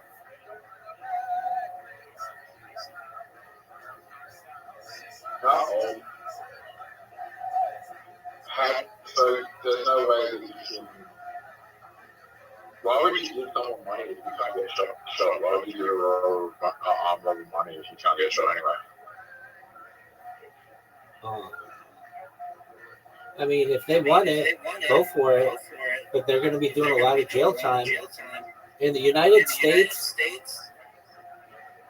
they don't fuck around with bank robberies at all. I think it's a minimum of 25 years to life or something, 25 years. And it's in federal prison, and because it's a federal crime, and you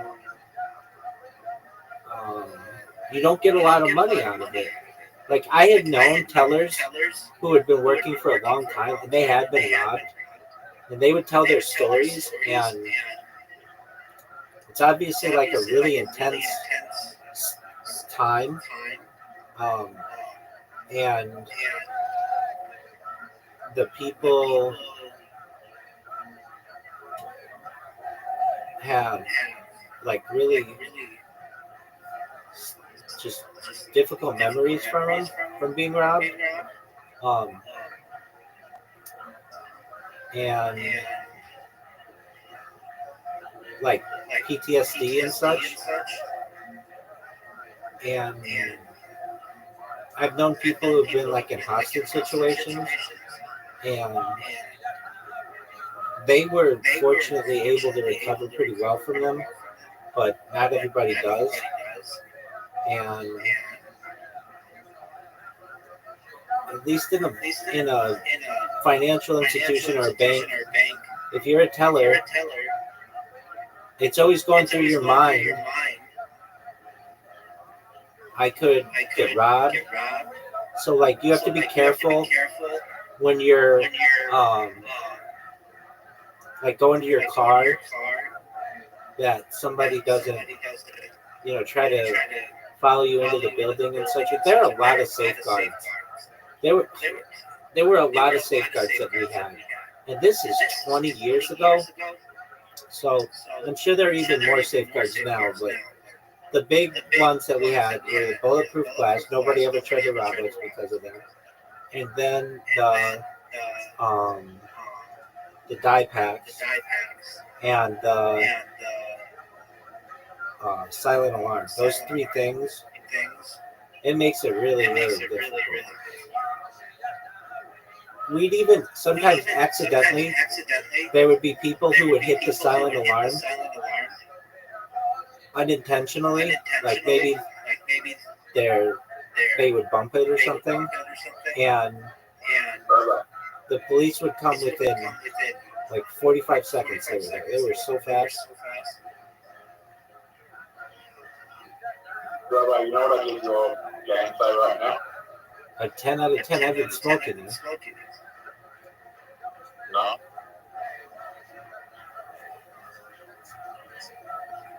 Who's not better right now? I would say I am Big Dog. Do you know why I think I'm playing better? Why do you think you're playing better, Zoo? Oh, you just taught me a little bit. All right. What do you want me to do, big man?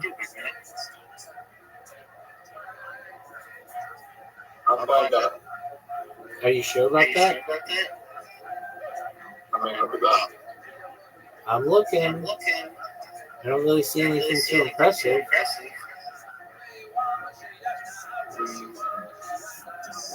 Oh, this is gonna be one of the best things you ever said. Sam. Do you agree or do you disagree? That was a great move, Zoo.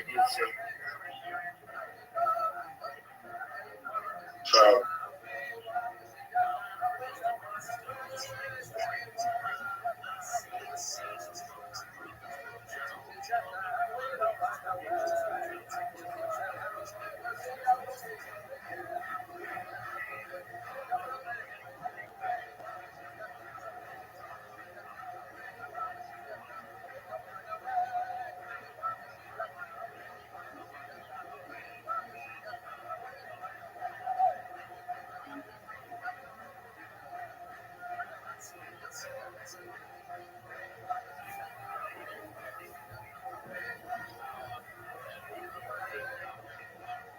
have you ever?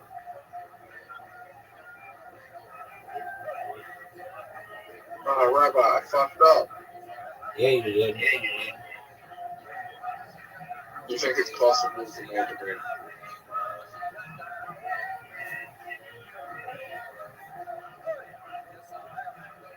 You know you fucking. I think you could win. That was a good move. Oh, no. You just won. Yes, sir. Zoo, remember you were saying that like you didn't think I was playing well, but I've played. You haven't won today.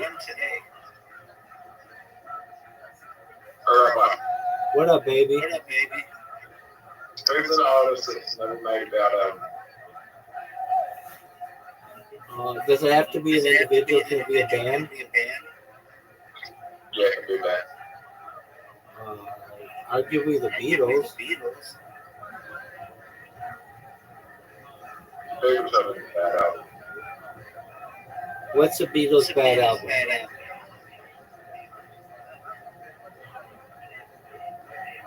Let me Google the Beatles. Don't worry about it, Zoo. Go.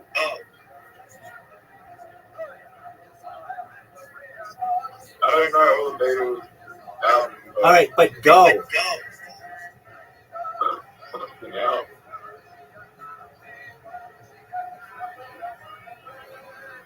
Yellow Submarine is not that good. I mean, it's still like one of the best of all time.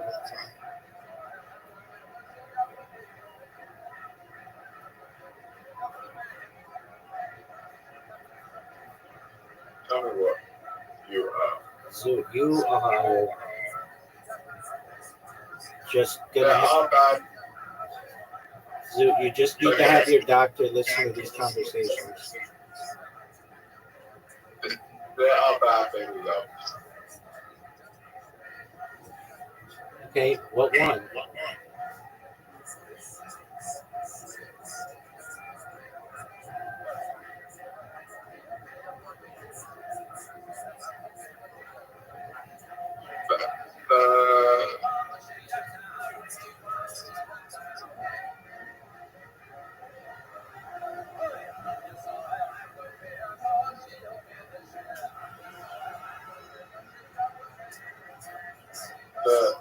The one with the really weird name.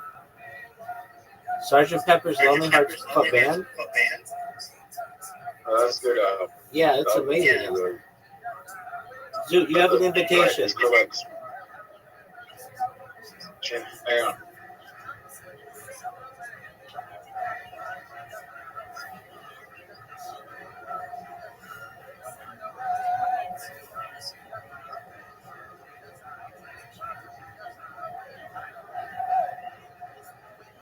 Let's talk to your album motivators.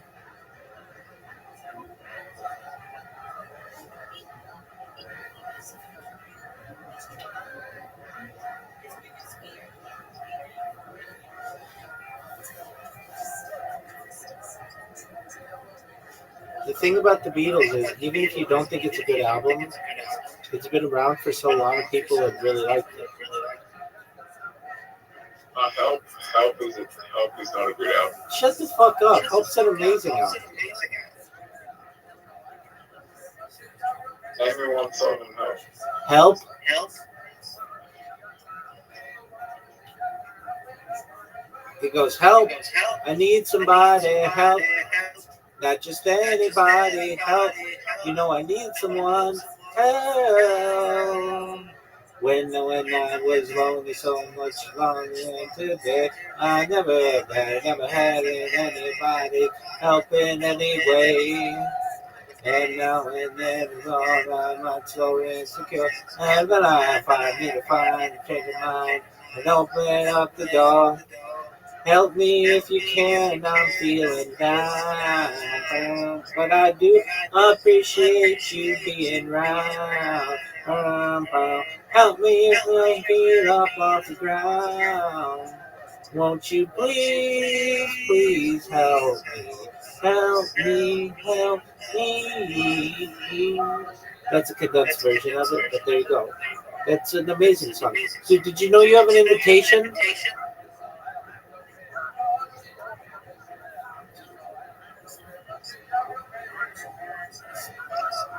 Dude, I thought of a way that you could make that joke from yesterday work for another year, and that is this. So this year, until December 31st, you say, I thought that 2025 was going to be my Hawk Tour year, but instead, it looks like 2026 is going to be my Bonnie Blue year. And then next year you say, I thought 2025 was going to be my Hawk Tour year, but it turned out to be my Bonnie Blue year.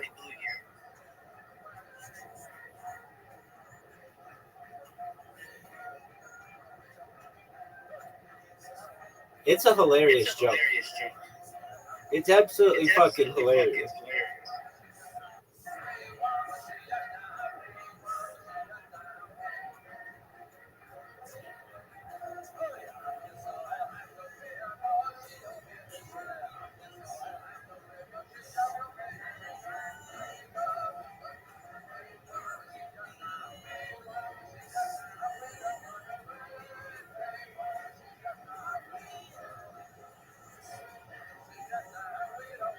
That was a good move, Zoot.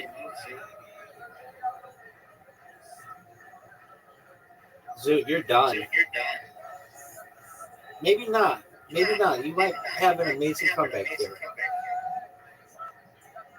Maybe.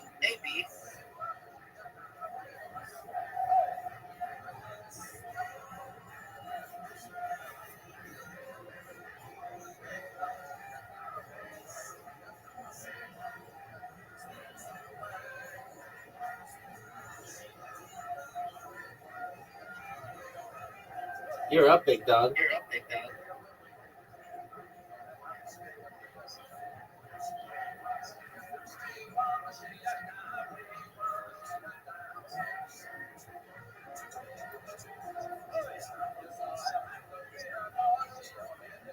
You're up, big dog. Zoot, are you going to win?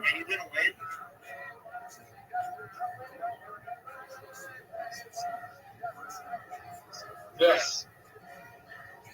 I think I can lose.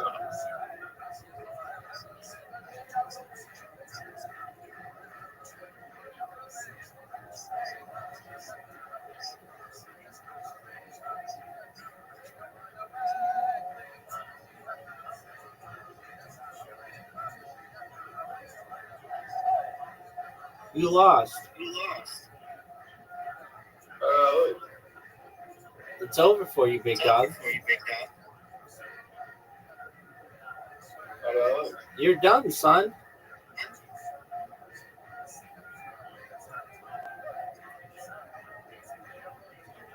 Look. Big dog. It's over.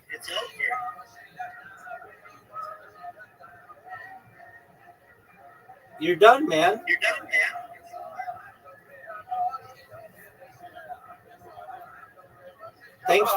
Thanks for the win, baby.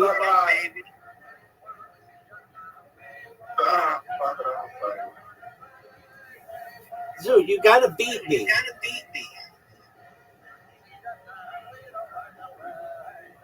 Play till you win, big dog. All right, it's still a great album. I was born long ago to Tennessee, and he told of his land in a yellow submarine. All our friends anymore. Let's go. Home in a yellow submarine. We all live in a yellow submarine. A yellow submarine. What up, baby? Did you know that Andy Rothschild made a porno? Would surprise me.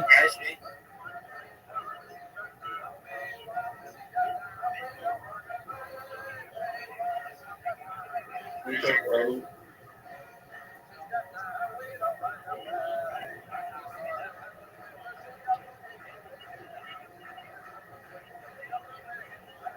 Do you think Andy Warhol was a good artist? Yeah, I love this shit. I love pop art.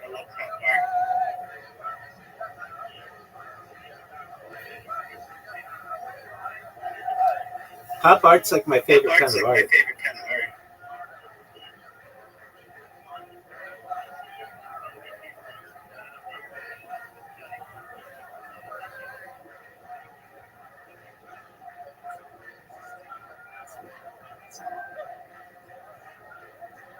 Dude, you fucked me.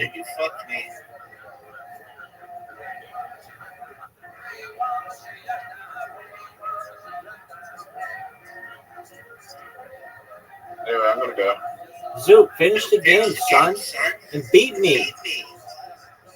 After this, I'm gonna go. You're gonna go without winning a game? That's unlike you. That's unlike you. You normally play until you win. I know, I'm just tired. All right, Zook. Sweet dreams, big dog. Today, Monday. That's right. And that's the first day until you change your life, big man.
Let's see some sun.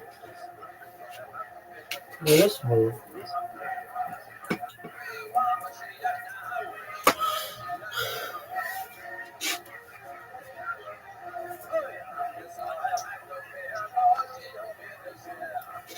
Let's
Yo, what's going on? Exclamation point.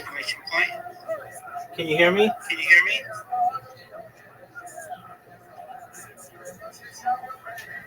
Exclamation point. Can you hear me?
That is terrible joke.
athleticism.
one.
Good for